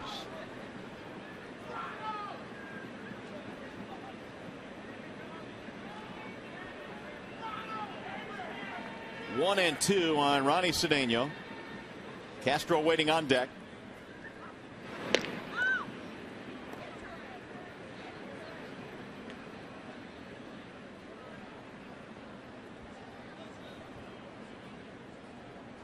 Prince down there at first base likes to play a couple of steps in front of the bag as he holds Jimmy Paredes. There goes the runner again. Swing and a miss. Doesn't matter. Struck him out. And the inning is over. 4 strikeouts for Sanchez. Dirks with a big granny in this game, and Tigers baseball presented by Bell Tire.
Playing the bottom of the fifth inning. Time now for the AT&T trivia question. And tonight we'd like to know, the Houston franchise joined Major League Baseball in 1962. Which other team entered the league that same season? That's your question. So the Tigers now will come to the plate here in the bottom of the fifth inning. Bud Norris faced 9 batters in the fourth. He goes back to the hill. This guy led it off with a 2-base hit, Prince Fielder.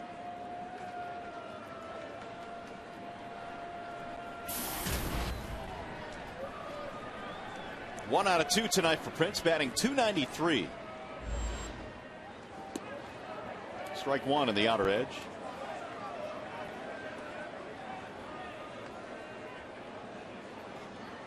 Fielder now has been on base in 23 straight games here at Comerica Park.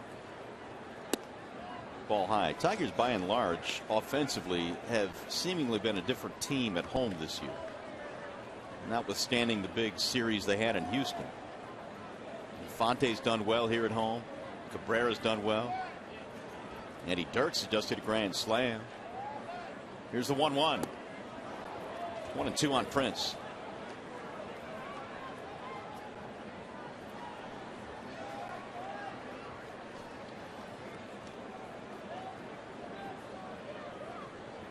Norris trying to regroup after that bumpy fourth inning in which he gave up 6 runs, 2 homers. Bouncing ball second base side. Gobbled up there by Gonzalez. 1 out. Just as a reminder, as you enjoy a cold one, look forward to Miller Time later in tonight's game. It's brought to you by Miller Lite. Here comes Victor. He hit a laser of a home run, a 2-run shot, which got the Tigers a couple of runs in the fourth inning. 17 RBIs now for Victor Martinez.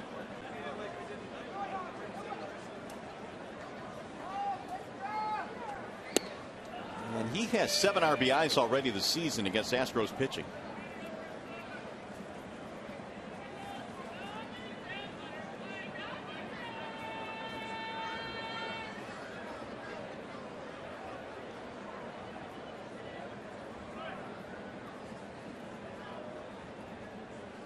Here's the 0-1.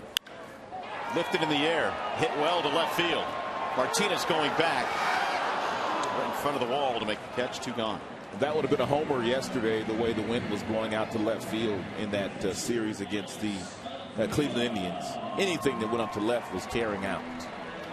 The wind was howling yesterday to left, but tonight, flag's pretty much motionless out that way.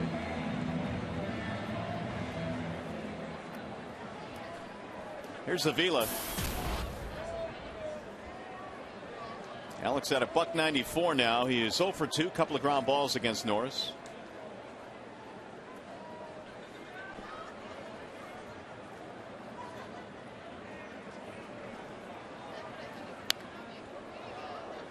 Oh, 0-1.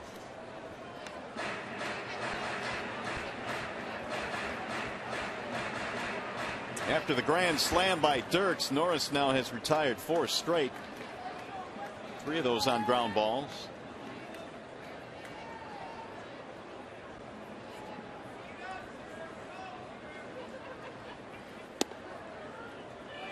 And the Houston scouting report says give up the entire third base line to Avila. Dominguez swung around towards short defensively.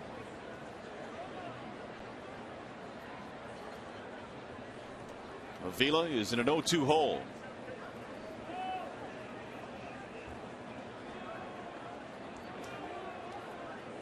And now Alex given time.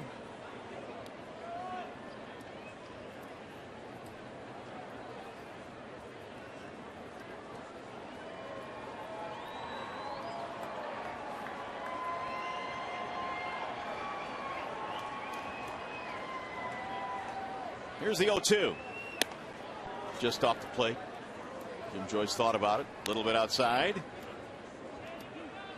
Wow, look at that, Rob. Updated. 7.88 and road earned run average for Norris. compared to 230 at home.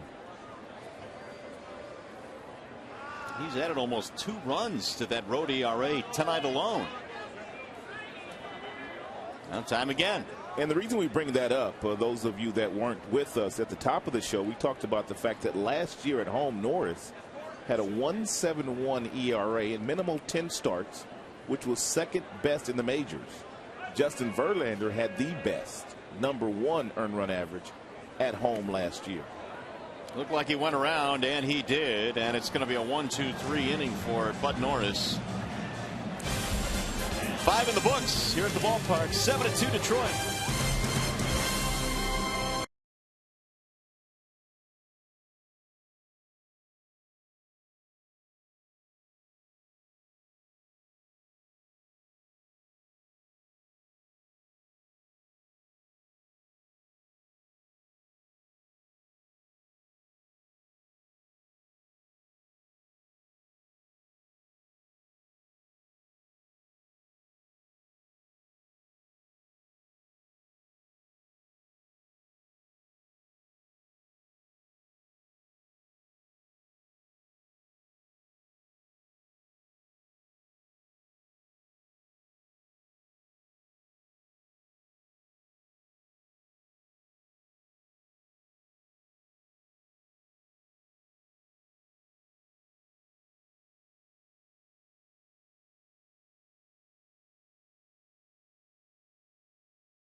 It is time for tonight's Ace Hardware's Scott's Fan Poll question of the game. Which recently remade logo looks the best? Is it A, the Astros, B, the Marlins, C, the Blue Jays, or D, the Orioles? Text ACE and a space, then A, B, C, or D to 37338.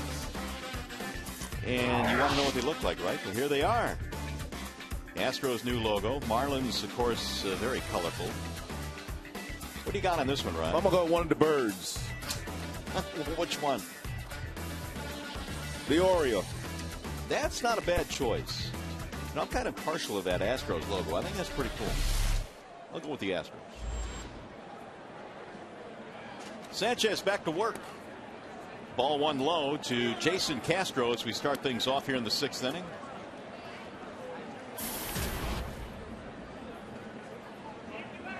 Castro is 0 for 2.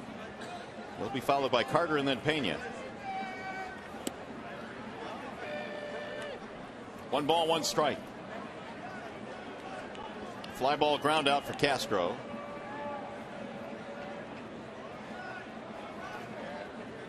Sits safely in 13 of his last 17. Grounded foul.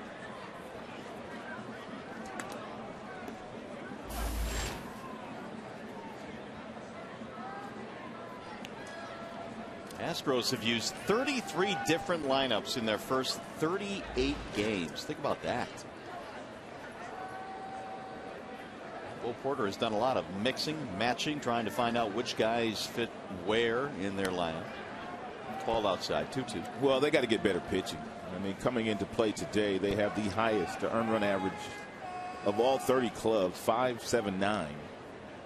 Next closest club is 4.74, so almost a whole run lower. So they need to get better starting pitching and better pitching overall, because they've been going to that bullpen a lot already this year.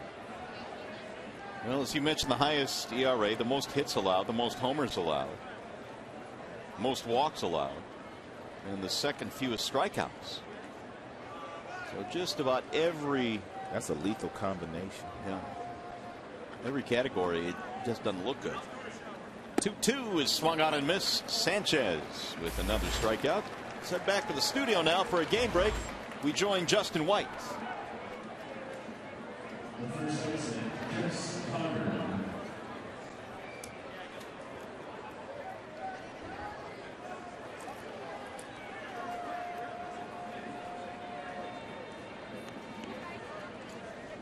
All right, Justin, thank you. That doubleheader of makeup today in Cleveland. So they split. Swing and a miss by Carter, 0-1. What do you think of that Cleveland team? You think they're going to be around for the long haul? I think they're interesting. I really do. I think you would agree with this. Wonder how much their pitching, their starting pitching, will hold up. The bullpen, I think, is going to be good when Pistano comes back. If they get Jimenez to pitch the way that he pitched against us before they left, along with Justin Masterson, who we did not see, but Masterson is turning into one of the better pitchers in this division. The 0-2. Swing and a miss. Carter, a 3-strikeout game.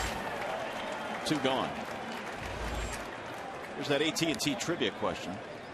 Again, let's see what we had for you. Houston franchise joined Major League Baseball in 1962. Which other team entered the league that same season? Any guesses? I don't have this. Mets. Meet the Mets. Meet the Mets. There they are. They entered the league at the same time. 2 out. Here's Carlos Pena.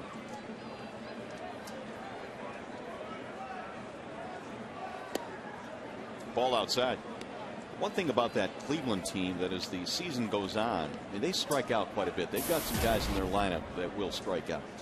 And I wonder how much that will become an issue as the season rolls on.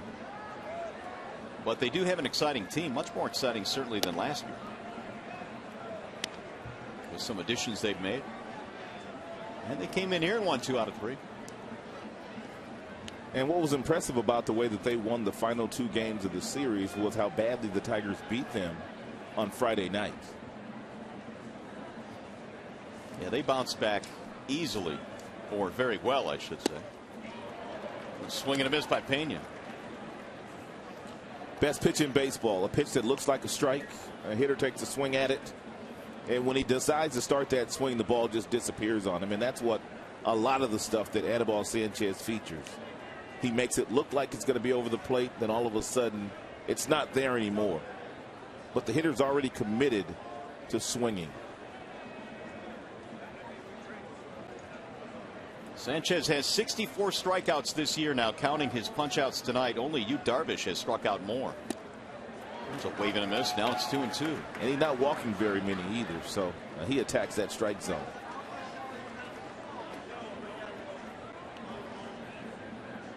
Pena strikeout and a flyout. 0 for 2. Tigers seized command of this game with a 6-run fourth. They lead 7-2.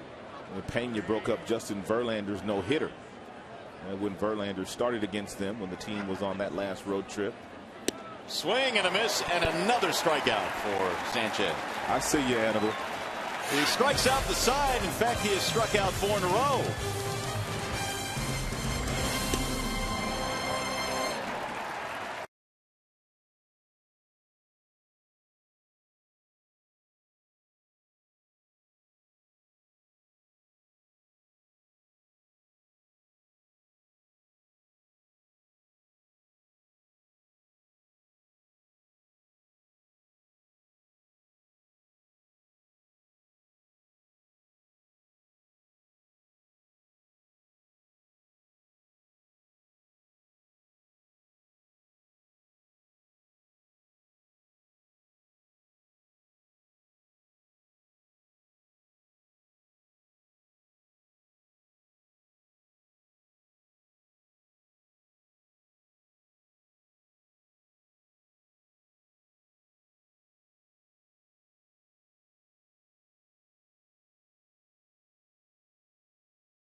The fans and Mario and Rod were mentioning the different new logos in Major League Baseball. Everybody has their favorite. They have an opinion on different things. I've been talking with the people on our Fox Sports Detroit Twitter page. Some very opinionated fans, Mario and Rod. Some people really into the Miami Marlins logo. Some people not so much. But by far the most reaction I've gotten has been from the Orioles logo. And I have to say that's probably my favorite. It's still a little retro, but it still kind of has a new feel to it. What do you think? Well, Rod likes it. That was his selection. Yeah. And you're right. It does still have a little retro. In the meantime, it looks like Bud Norris is going to be taken out of this game. So it's a Wellside Windows pitching change. We'll be back to Comerica Park.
Inning, and Bud Norris was warming up between innings, and all of a sudden things did not look good, so he had to be taken out of the game. It looks like his lower back. Take a look at him after he throws his pitch. He grabs the lower back and then he tries to stretch it out, and apparently it has something to do with that. At least that's what it looks like to me. I mean, Bud Norris is one of the two dependable starters that Bo Porter has in that rotation right now, along with Lucas Harrell, and that's not good news for him having to leave this game. Well, it's been a tough night for the Astros. They've lost Altuve with a slightly dislocated jaw, and now Norris comes out of the game. Paul Clemens will be coming out of the bullpen. Yeah, 11th game so far this year that Clemens has been in. 470 earned run average. The opponent's batting average is really not that much against him, just 227, 16 strikeouts, 5 walks, logging 23 innings. So Norris had retired the Tigers 1-2-3 in the 5th on 10 pitches, but he'll be coming out of the ball game now, and Clemens will take over. And while he continues to warm up, let's go back downstairs, check in with Shannon Hogan. Shannon? You guys, the followers on Twitter have so many questions for you, but we want to talk a little bit about strikeouts. And this guy, Chris Thuma, wants to know, can the pitching staff for the Tigers have the most strikeouts in the American League? We've already seen what Sanchez, I think he has 7 strikeouts tonight, so the whole pitching staff kind of on pace for it, I'd say. Well, they got my vote. Don't they have your vote, Rod? I mean, you got Verlander and Scherzer. Why not? Well, I mean, you have guys like Sanchez, you have Fister, then you go to that bullpen, you got guys like Benoit, you have Albuquerque, you now have Ortega out in that bullpen along with Drew Smiley. They most definitely can lead the league in strikeouts this year. One other thing, you guys. One of our tweeters wanted to know what the temperature was upstairs in the broadcast booth, because it's a little chilly out here for the rest of us. It's about, I'm just wondering. I think it's about 35 up here, Rod. 35, 36 tops. You guys are liars. Those are wide open. I'm cheating too. I have a little heater down here, but the fans are probably bundled up at this point. I'm guessing it's about 72 and toasty in here. Oh, yeah, okay. Oh, what, can't we be comfy? I mean, next time I'm coming up there. There you go. Now, we don't have one of these heaters that are blowing in the Tigers dugout, but it's still nice and toasty nonetheless. Thank you, Shannon. By the way, we want to remind folks you can see the Tigers battle the Minnesota Twins on Thursday, May 23rd at 7:08. Take advantage of the Super Spring Special. Upper box seats are half price, only $13. Call 866-66-TIGER, or if you'd like, visit tigers.com. And Sanchez lost his last start against the Washington Nationals, but he has come out here and pitched very well against the Houston Astros. Astros only 10 wins, fewest wins in the majors, but he's got that real good breaking ball today. He's been able to spot his fastball when he's needed that. He's thrown some really good changeups, and we told you before the game, Sanchez has 5 different pitches, but unlike some, he can command all 5 of his. So it's been a good night tonight for Anibal. His teammates have supported him with 7 runs on 9 hits. Clemens is ready to go. He'll face Johnny Peralta to start things off. And Johnny looks at ball 1. Paul Clemens ranked 2nd in the American League in innings pitched as a reliever this year. 23 innings already for Clemens, and that's a byproduct of the starters not going very deep in games.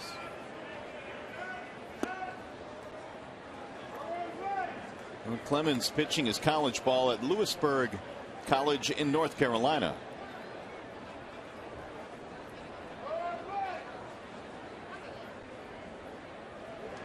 Two balls and no strikes. He has fallen behind Peralta. Check swing, and it's low. 3-0. Clemens, a native of Columbia, South Carolina. Got Don Kelly waiting on deck.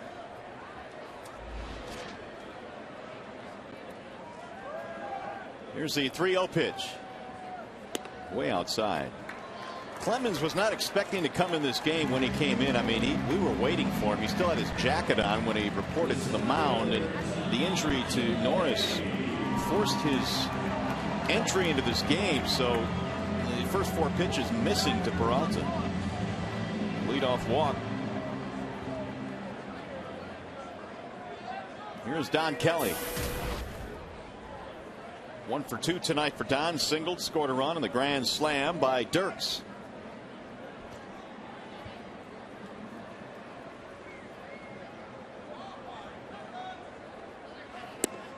There's a strike, the first he has thrown since coming in. 0-1.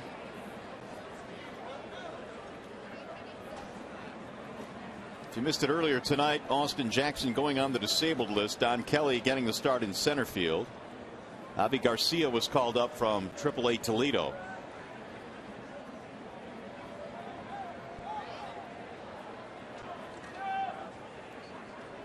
Here's the 0-1. Lifted toward left field. J.D. Martinez under it. First out of the inning. And that'll bring up Infante.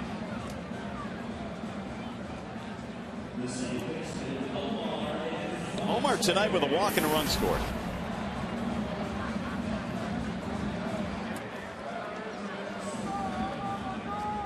.315 batting average. One of the more difficult players in the American League to strike out. He strikes out just about every 11 plate appearances.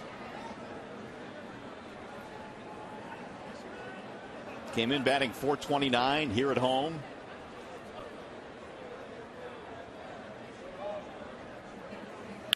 And he puts this one in play to the shortstop Cedeno. They'll fire to second one, and that is a double play. It goes 6-4-3. 6 in the books here at Comerica.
Seventh inning here at the ballpark tonight. The Tigers on top 7-2 as Anibal Sanchez heads back to the hill with these numbers in his back pocket. 6 innings, 2 earned runs, 7 strikeouts. He's gotten a lot of ground ball outs in this game.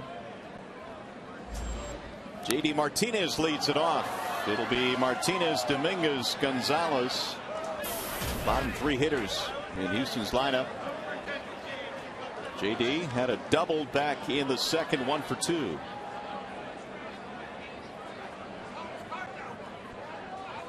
Here's the 0-1 from Sanchez. Missed it outside. 1 ball and 1 strike. Xfinity is telling us that the high velocity pitch today is 95 miles an hour. He's gone as low as 74. That is a 21 mile per hour differential for Anibal Sanchez. It was also his 100th pitch. And he's probably thrown at that velocity in between several times with all of his different pitches. Here's the 1-2. Bouncing in, 2 balls, 2 strikes. Martinez snapped an 0 for 13 with a 2-base hit against Sanchez in the second, but fortunately for Anibal, it came with 2 outs, and he got the next hitter. That'll get back out of play. The Astros got a pair. They're only 2 runs of the game. Back in the third, a single by Grossman scored 1. A ground out by Cedeno scored another.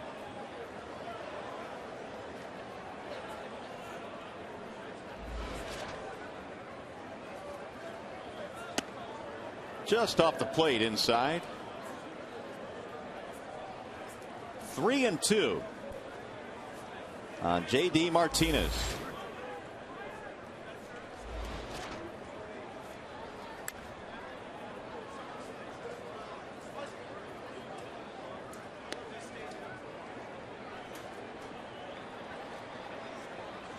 Martinez last year had 241. He had 11 home runs in the big leagues.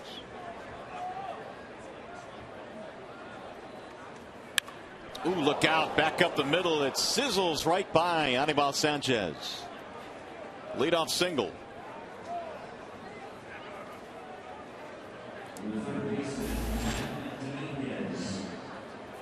This after Sanchez had struck out the side in the 6th. And the Astros have their 6th hit of the game. Ooh. Almost dug right into that one.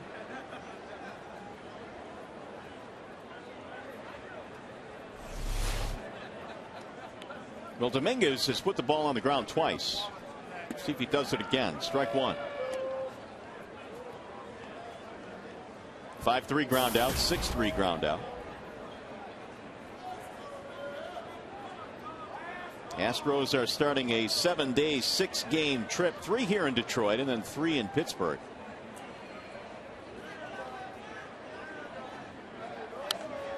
Lifted back out of play 0-2.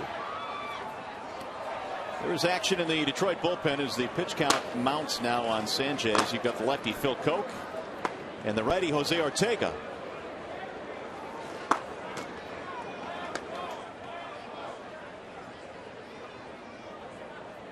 Martinez at first, leadoff single. Swing and a miss, and another strikeout. 8 of them now for Anibal. 1 out. Once Sanchez able to get ahead of a lot of these young hitters that the Astros are starting here tonight, he comes back with that real good changeup. And we were talking a little earlier about the Tiger starters that love to throw that changeup to the right-handed hitters. It has really become a good pitch, a really good weapon for their starters. 8 of them now for Anibal, and 6 of them swinging. Here's Marwin Gonzalez. Ball 1. Single and a steal for Gonzalez, who started the game at short and then had to move to second base when Altuve left with a partially dislocated jaw. You thought I was going to drop in subluxation, didn't you? I did. 2-0. I didn't have the guts. You thought about it. Yeah, I did, man. It almost rolled out. 110 pitches now.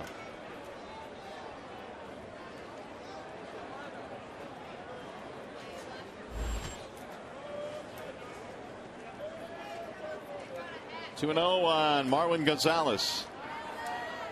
121 is the most that Sanchez has thrown in any start this year. 2-1.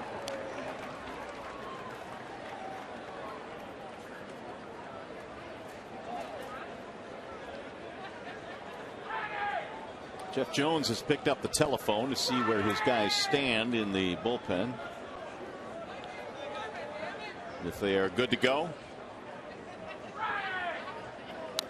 Bouncing ball foul.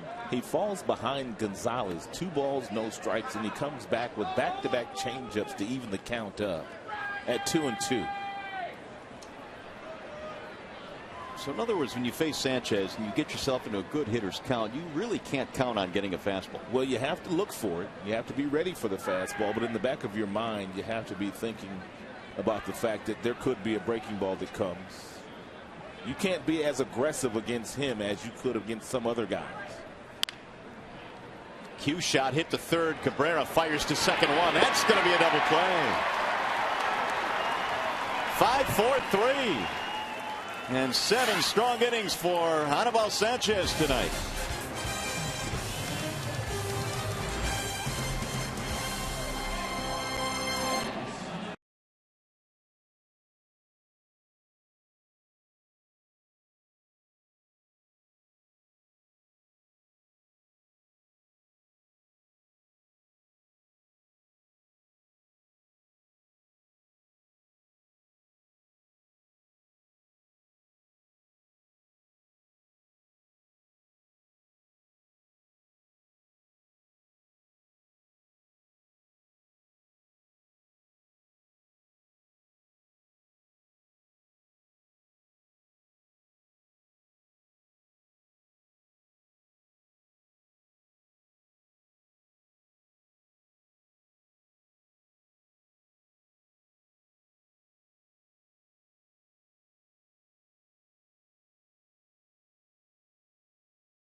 Tigers baseball on Fox Sports Detroit is brought to you by After Earth in theaters May 31st. Chilly night here in downtown Detroit, but a good night for the Tigers and Anibal Sanchez, who gave up a couple of early runs, but he has really settled in nicely, and he appears to be done for the night as he gets some high fives and the hugs in the dugout. Sanchez is fun to watch pitch. I would agree. The way he goes about his business. He got the big double play ending the 6th. And the Tigers got him 7 runs tonight. Here's Dirks. And he shoots one foul. He's had a huge night. Single, double, homer. Triple away from the cycle. They're giving him that gap in right center field. If he hits one up in that direction, and no doubt he will. And try to get him a triple. The 0-1. Tap right back to the mound. Clemens. 1 out. Bud Norris had to leave the game before he was even able to throw a pitch in the 6th inning. His back started apparently tightening up on him. He was holding his back at least. And so Clemens had to be taken out of the bullpen. Wasn't really ready to come in the game, but got a double play in the 6th. And now 1 out here in the 7th.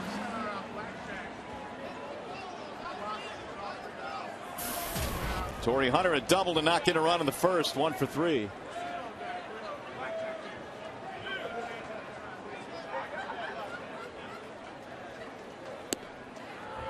In there for a strike. 0-1.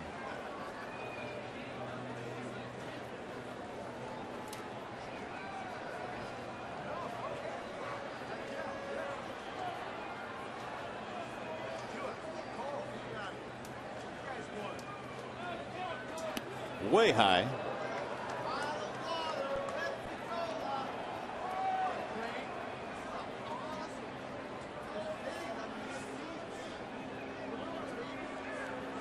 One ball, one strike.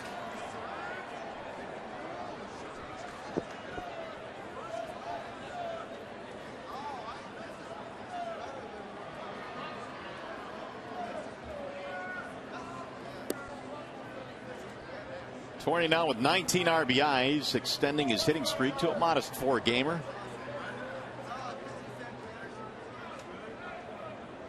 Come around to score 23 runs this year, according to batting ahead of Cabrera is going to do that for you, but that's good for 6th in the American League. Yeah, top 4 batters in the Tigers lineup. When Jackson gets back, very easily could all score 100 runs this year. Swing and a miss. 2-2. That would be something. It is not out of the question, certainly. There's Cabrera waiting on deck. Tigers offense putting up a 6th spot in the 4th. Key blow, the grand slam by Andy Dirks. Here's the 2-2. Breaking ball got him. First strikeout for Clemens. Well, the Tigers battled the Minnesota Twins on May 26th at 1:08. It's Sunday Kids Day. All kids receive a Tigers team baseball card set. For tickets, call 866-66-TIGER or visit tigers.com.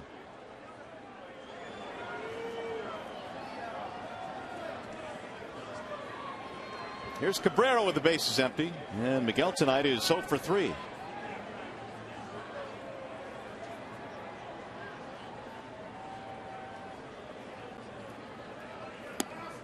On the outside corner, strike 1. And Miguel came into play tonight, leading the American League in hitting, runs batted in, hits, total bases, on base percentage, you name it. Miguel is off to a better start this year. Way better start this year than he had last year when he won the Triple Crown. It's amazing how he can actually be ahead of that pace. An 11-game hitting streak on the line here tonight, 0 for 3. He was batting over 400 during that 11-game stretch. Here's the 0-1. In his last 7 calendar months, dating back to last year, of course, at least 20 RBIs every single month. And he's going to do it again this month.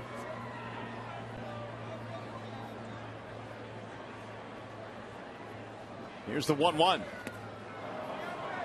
1-2. How do you suppose opposing pitching coaches, pitchers, when they take a look at scouting reports and try and devise something to get Cabrera out, what do they go to? You got to pitch him inside. I mean, that's really the only way that you get him out. You try to throw breaking balls or change-ups or sliders away from him, and you get too much plate, he'll hurt you, as he has done throughout his major league career. But on occasion, when you go inside with a good fastball, you can jam him.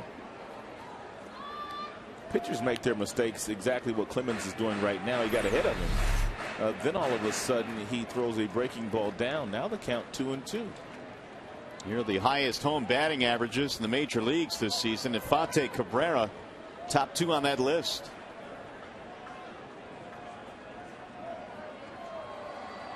Mauer hitting .391 at Target Field.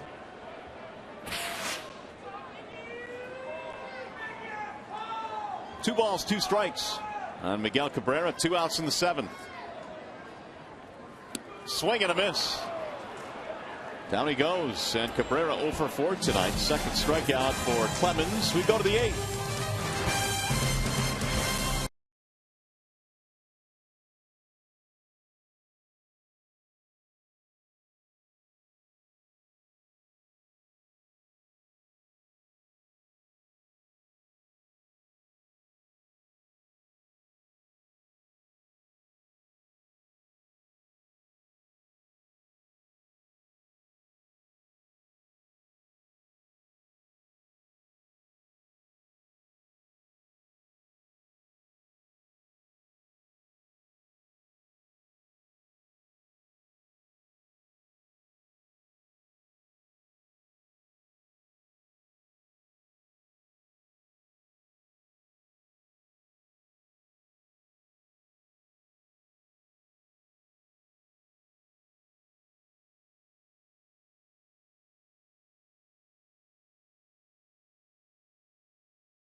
Mark. Top of the 8th. Tigers up 7-2 on the Astros right now. And we've been chatting along on the Fox Sports Detroit Twitter page all night long. And we came across a very interesting tweet by Steve Kornacki, who actually writes for FoxSportsDetroit.com. Mario and Rod, a very cool little tidbit here. Do you know what Ty Cobb and Andy Dirks have in common? They actually both hit their first career Grand Slam on today's date, May 13th, 102 years apart. I think that's some pretty fun Tigers trivia right there. That's why Steve is real good at what he does. Yes, he is. Yes, he is. I just wanted to say thanks to all the followers on our Twitter page for contributing tonight and chatting with us. And Mario and Rod, you guys did a great job answering their questions. Get warm. I will. I'm getting warm because I got to get down on the field and hopefully grab Andy Dirks for an interview. All right, sounds good. I'm sure Andy's looking forward to that. How does even Kornacki figure out to look that up? This Grand Slam, same date, 103 years apart. I think it might have happened 103 years ago today. I'm going to look that up. Wallside Windows pitching change, Jose Ortega. He's pitched well in the 4 games since coming up from Toledo. No blemish as far as the ERA is concerned. Fastball 95 to 97. And he got a real good slider. He was having an outstanding season down in Toledo before they called him up. Well, he takes over for Sanchez. 7 strong innings tonight for Detroit as we go to the 8th at 7-2. Grossman will line one foul out of play. They made some nice adjustments with Ortega in spring training because he averaged about 7 walks last year per 9 innings. 7. But this year, he's been filling up that strike zone with mid-90s fastballs and a really good slider. 7 per 9 is going to get you in a whole lot of trouble. The 1-2 is rolled foul. Always had a good arm, but you can't bring a guy to the big leagues that's walking that many people. Well, let's see. Last year at Toledo, 68 strikeouts in 62 innings, but 51 walks. He has done a whole lot better than that this year. 24 years old. Native of Venezuela. Can't even shave yet. Here's the 1-2. Lifted in the air to center. Don Kelly cruising back. 1 gone here in the 8th. Time now for the Comerica Park game summary. Comerica Bank game summary here at Comerica Park. With Detroit up 7-2. Jose Altuve left the game in the 2nd. A partially dislocated jaw. Andy Dirks with his first career Grand Slam. And we've talked about the job that Sanchez has done tonight. There are the numbers. Sanchez can just pitch. 8 strikeouts, only 1 walk. And in any of his starts this year has he given up more than 3 runs. He has been awfully consistent. Here is Jimmy Paredes. And a ball outside to Paredes. Single walk steal tonight. Batting .208 since his call up.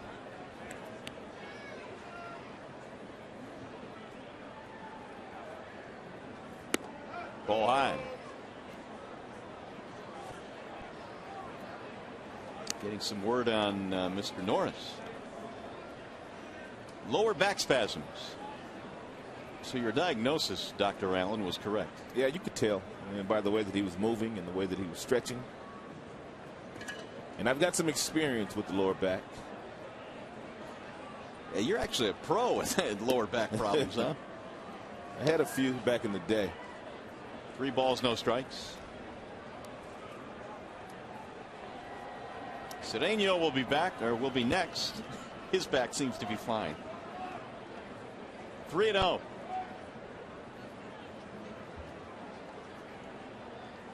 And Ortega drops in a strike. 94 miles an hour. That had some swing back action to it at that velocity.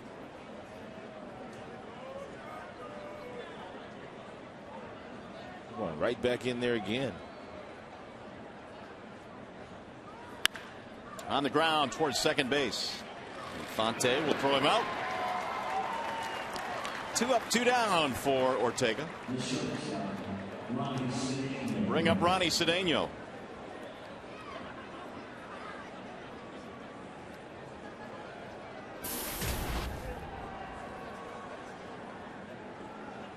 RBI ground out tonight, filling in for Altuve, who left.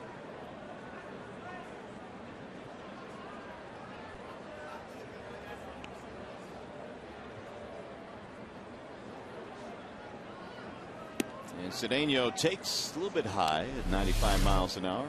Here's that Altuve injury. Altuve never took his eye off the ball, therefore he didn't know that Paredes, the right fielder, was calling it at the same time that he was calling it, and had to leave this game. Wave and a miss. Arguably their best hitter. And so they are without him. But Norris tonight left with the back spasms. 1-1 on Ronnie Cedeno. Ortega looking for the 1-2-3 inning out of the bullpen. 1-2. He's thrown a lot of fastballs in this inning, but he's got that real good slider. And if he locates it, he can get Cedeno to swing right over the top of it. He's got to bury it down, though. That's what he's going to get. The slider. Buried it in the dirt. Jumped up and bit Alex, too.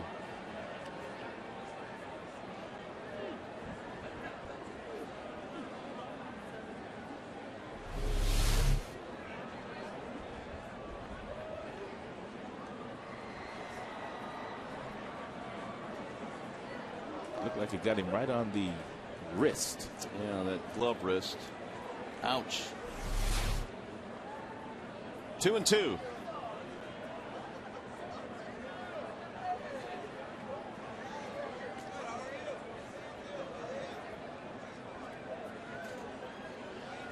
Look out, way inside.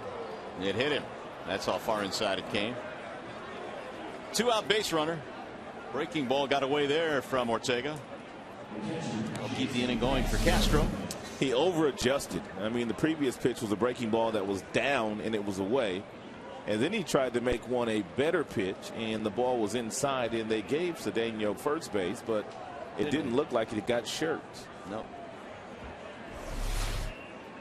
At least not on that replay.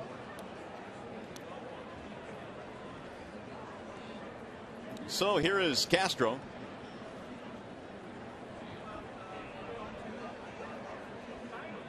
Strikeout, fly out, ground out. The other thing about Sanchez tonight is, again, he goes through a start without allowing a home run. He's given up just 4 home runs over his last 106 plus innings. Only one this year. That was the homer he gave up to Bryce Harper in his last start against Washington. The 1-0. 2-0, which will prompt a visit from Avila out to the mound.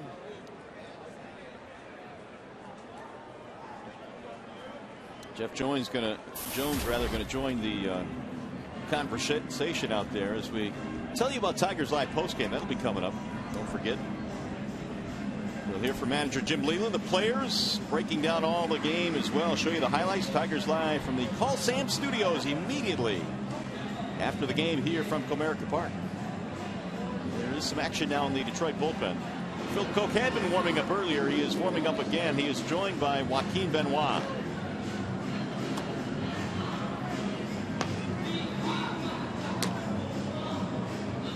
Sanchez started, went 7. Ortega here in the 8th.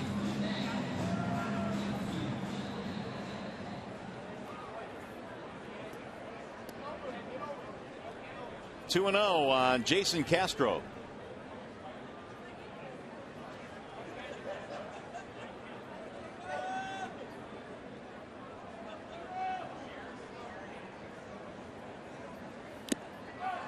Swings right through 95 on the inside part of the plate, right at the knees.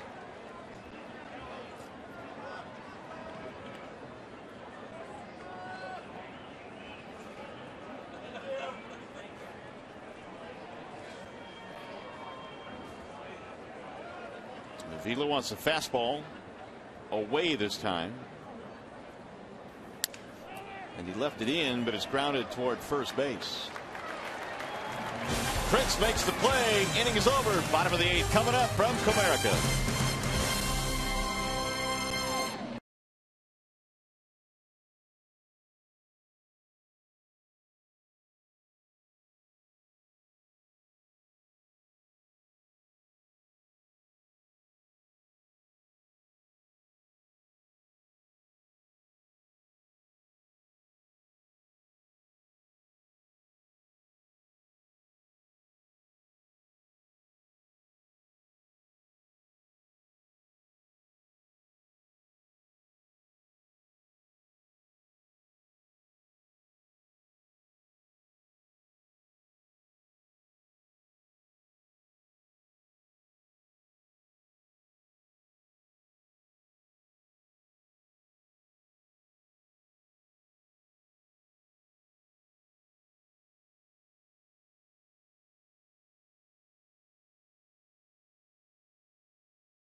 Here's the Subway winning box score tonight. You see that Andy Dirks at the top has had a huge game. Johnny Peralta continues to swing the bat well also.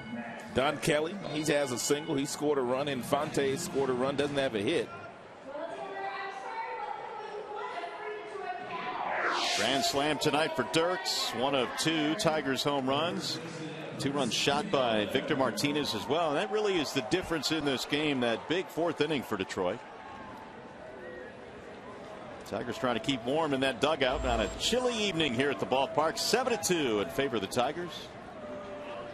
It'll be Fielder, then Martinez and Avila facing Clemens, who is out there for his 3rd inning.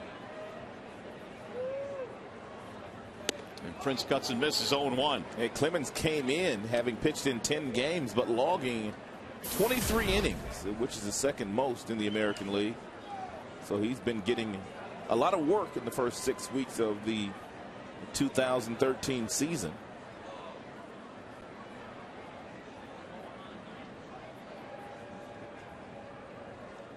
Here's the 0-1. Oh, look out. Way up and in. Prince hits the deck. That thing came in at 95. Prince got some quick reflexes. As soon as this ball left his hand, he knew it was coming to an area where he didn't want no part of it.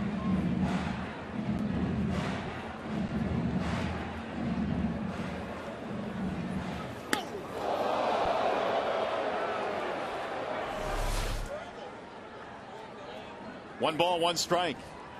You can't intimidate hitters like Prince, though.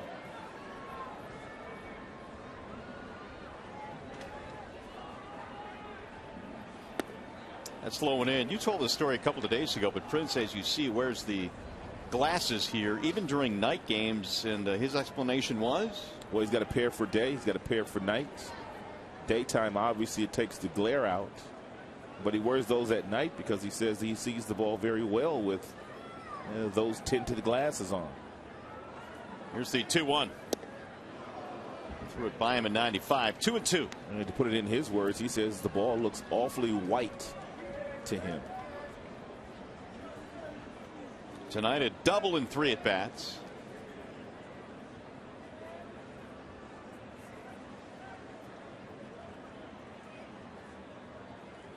And the 2-2. Wouldn't chase that one low. 3 balls, 2 strikes on Fielder. Clemens came on in the 6th. He walked the first man he faced, but later in the inning got a double play. And then got the Tigers in order in the 7th, 2 via a strikeout.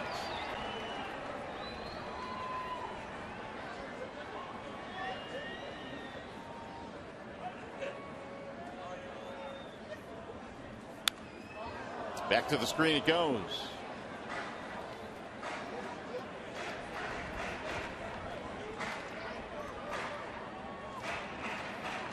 Those are the nighttimes. With nighttime glasses. Here are the daytime glasses. They look orangish. Not very dark at all, so you can see that he has no problem seeing out of them. Swing and a miss. It's 3 straight strikeouts now for Clemens.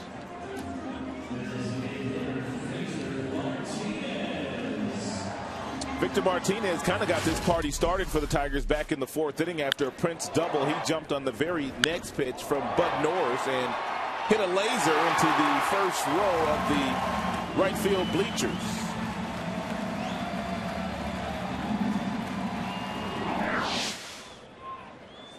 It was a big home run because it gave the Tigers a 3-2 lead, and then later in the inning Dirks would follow with a grand slam home run, capping the 6-run inning.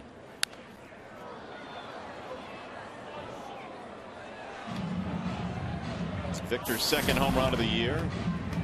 17 driven in now for the Detroit DH, and 7 RBIs this year against Houston pitching.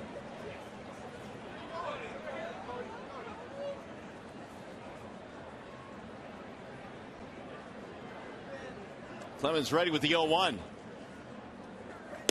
Down the middle it comes at 96. He's got a nice arm. Yeah, he does. Nice easy delivery. High 3/4 arm slot. First opportunity to pitch in the big leagues this year for Clemens. Split time last year between AA and AAA.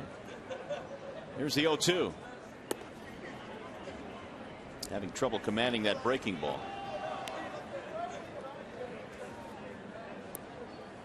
1-2 the count. Tigers having a good time in the dugout, leading at 7-2. Miggy holding court down there.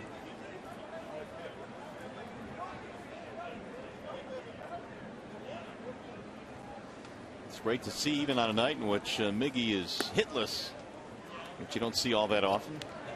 And somebody will have to pay tomorrow.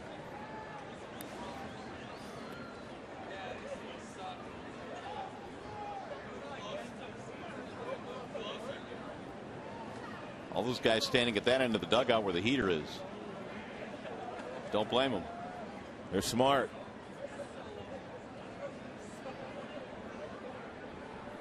Here's the 2-2. Low. 3-2 on Martinez. Well, he threw Prince a 3-2 off speed pitch to get Prince to swing and miss for strike 3. Does he dare do the same thing here to Victor? Or does he come back with that 95-mile-per-hour heater?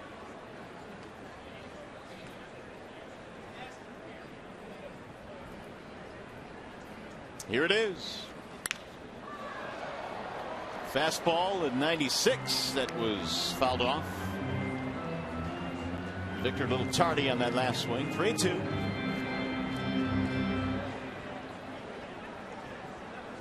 Same 2 clubs go at it tomorrow. Game 2 in the series before they wrap it up on Wednesday. We're catching a break. Apparently it's not too hot in Texas. No, only in the low 80s. First destination on the next road trip for Detroit.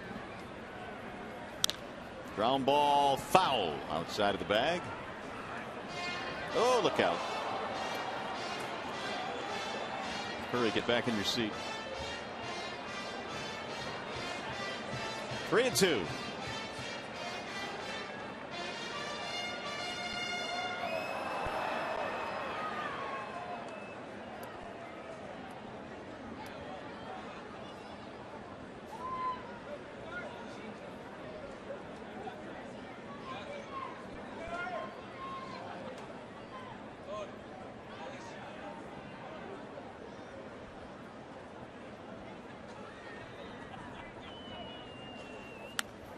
Again, Martinez fouls one straight back as he spoils another Clemens mid-90s fastball. It's turning into a lengthy at bat. The next pitch will be number 9.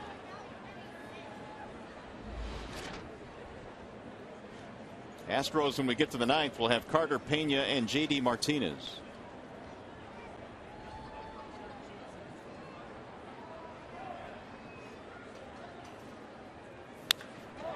He whistles that one foul. And he might want to come back with an off-speed pitch because Victor's all over that fastball.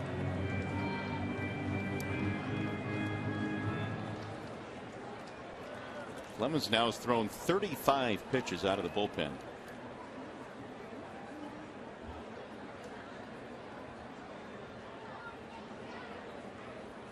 Going fastball again.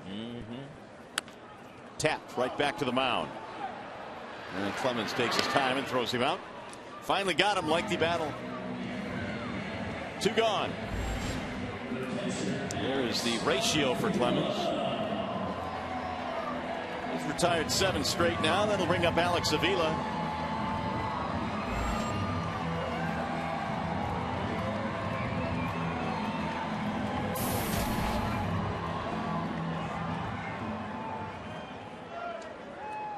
Avila tonight is 0 for 3.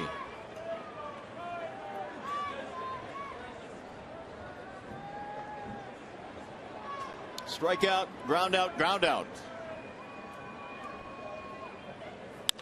And he pulls this one on the ground to second base. Right there is Gonzalez. And it's a 1-2-3 inning. 8 straight retired out of the bullpen for Clemens. 9th inning coming up here in the Motor City. 7-2 Tigers.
Is our score as we go to the top of the 9th inning here at Comerica Park. Andy Dirks, the big bat tonight. 3 hits for the Tigers. His grand slam set the tone for this one early. And we will have Chris Carter, Carlos Pena, J.D. Martinez here in the 9th inning. Ortega back out there. 7 runs, 9 hits Detroit. 2 runs, 6 hits for the Astros. Tigers 3 outs away from their 21st victory of the season. And a fastball up from Jose Ortega. Took over for Sanchez in the 8th. He hit a batter, but otherwise got the other 3 without little trouble. Or without much trouble. Carter has struck out 3 times in this game. And there's a strike on the outer edge. 1-1.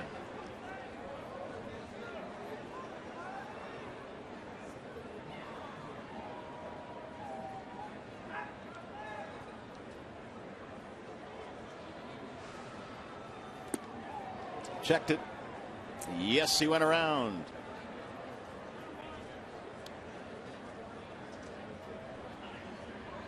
One ball and 2 strikes on Carter.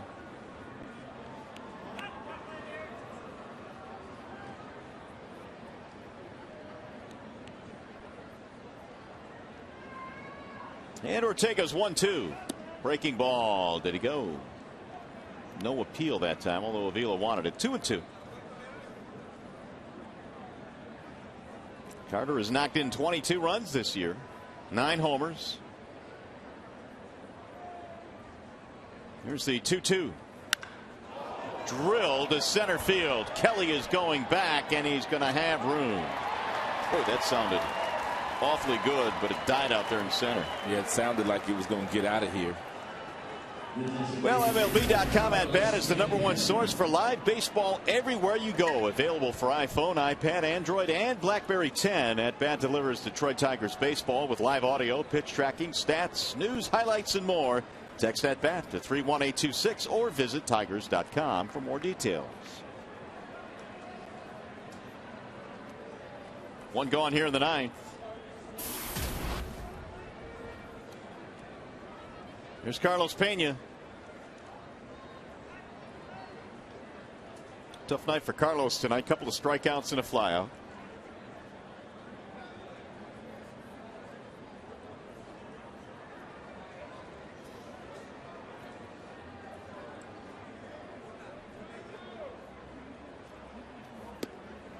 And Ortega misses outside with a fastball. 1-0.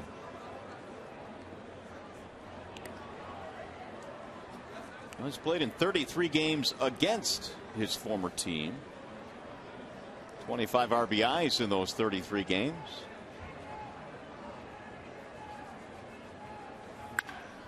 Pulled on the ground and through. It's going to find a hold off the glove of the shortstop Peralta. 1-out single. Just the 7th hit tonight for Houston. Tigers had 3 men on that side of the infield, but the ball hit about 4 steps from Peralta. He appeared to not see it right off the bat, and therefore right off the glove couldn't make the play. 1 on, 1 out. J.D. Martinez will stand in. This would be a nice win here tonight for the club. Should they get these final 2 outs? Runner goes with no throw, and Pena in standing up. Which you would think that they would. I did not realize that the club had lost 4 of its last 5 games until I was listening to Dan Dickerson in the post-game show last night on my way home. And the reason why is because the games in Washington were kind of close. And then those games here against the Indians were close games too. They're really all competitive, with the exception of that first game against Cleveland, which the Tigers won handily. But on their way to getting back to their winning ways. And again, it would be the 21st victory of the season for the Tigers. They would move 6 over the 500 mark. Cleveland split their doubleheader today with the Yankees.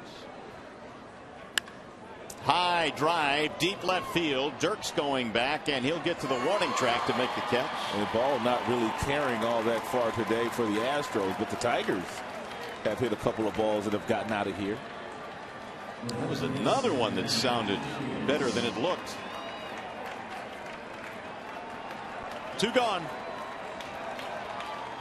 And it's going to be up to Matt Dominguez. 31,000 plus at the ballpark tonight. Bundled up, jackets, blankets. Temperature in the 40s. It looks like they're going to watch the Tigers win. They lead by 5 late. There's a strike call.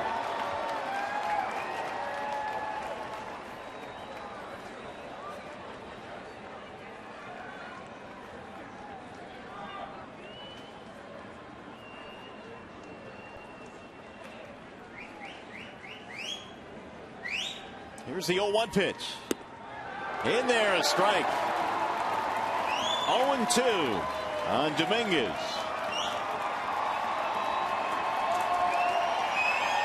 $31,161 the actual attendance here tonight.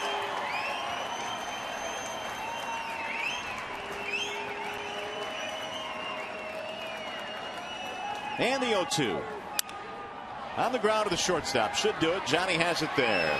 And the Tigers win the first game in this 3-game series against Houston. Sanchez outstanding tonight. Dirks with a grand slam and 3 hits. And the Tigers win 7-2. We'll be back to the ballpark.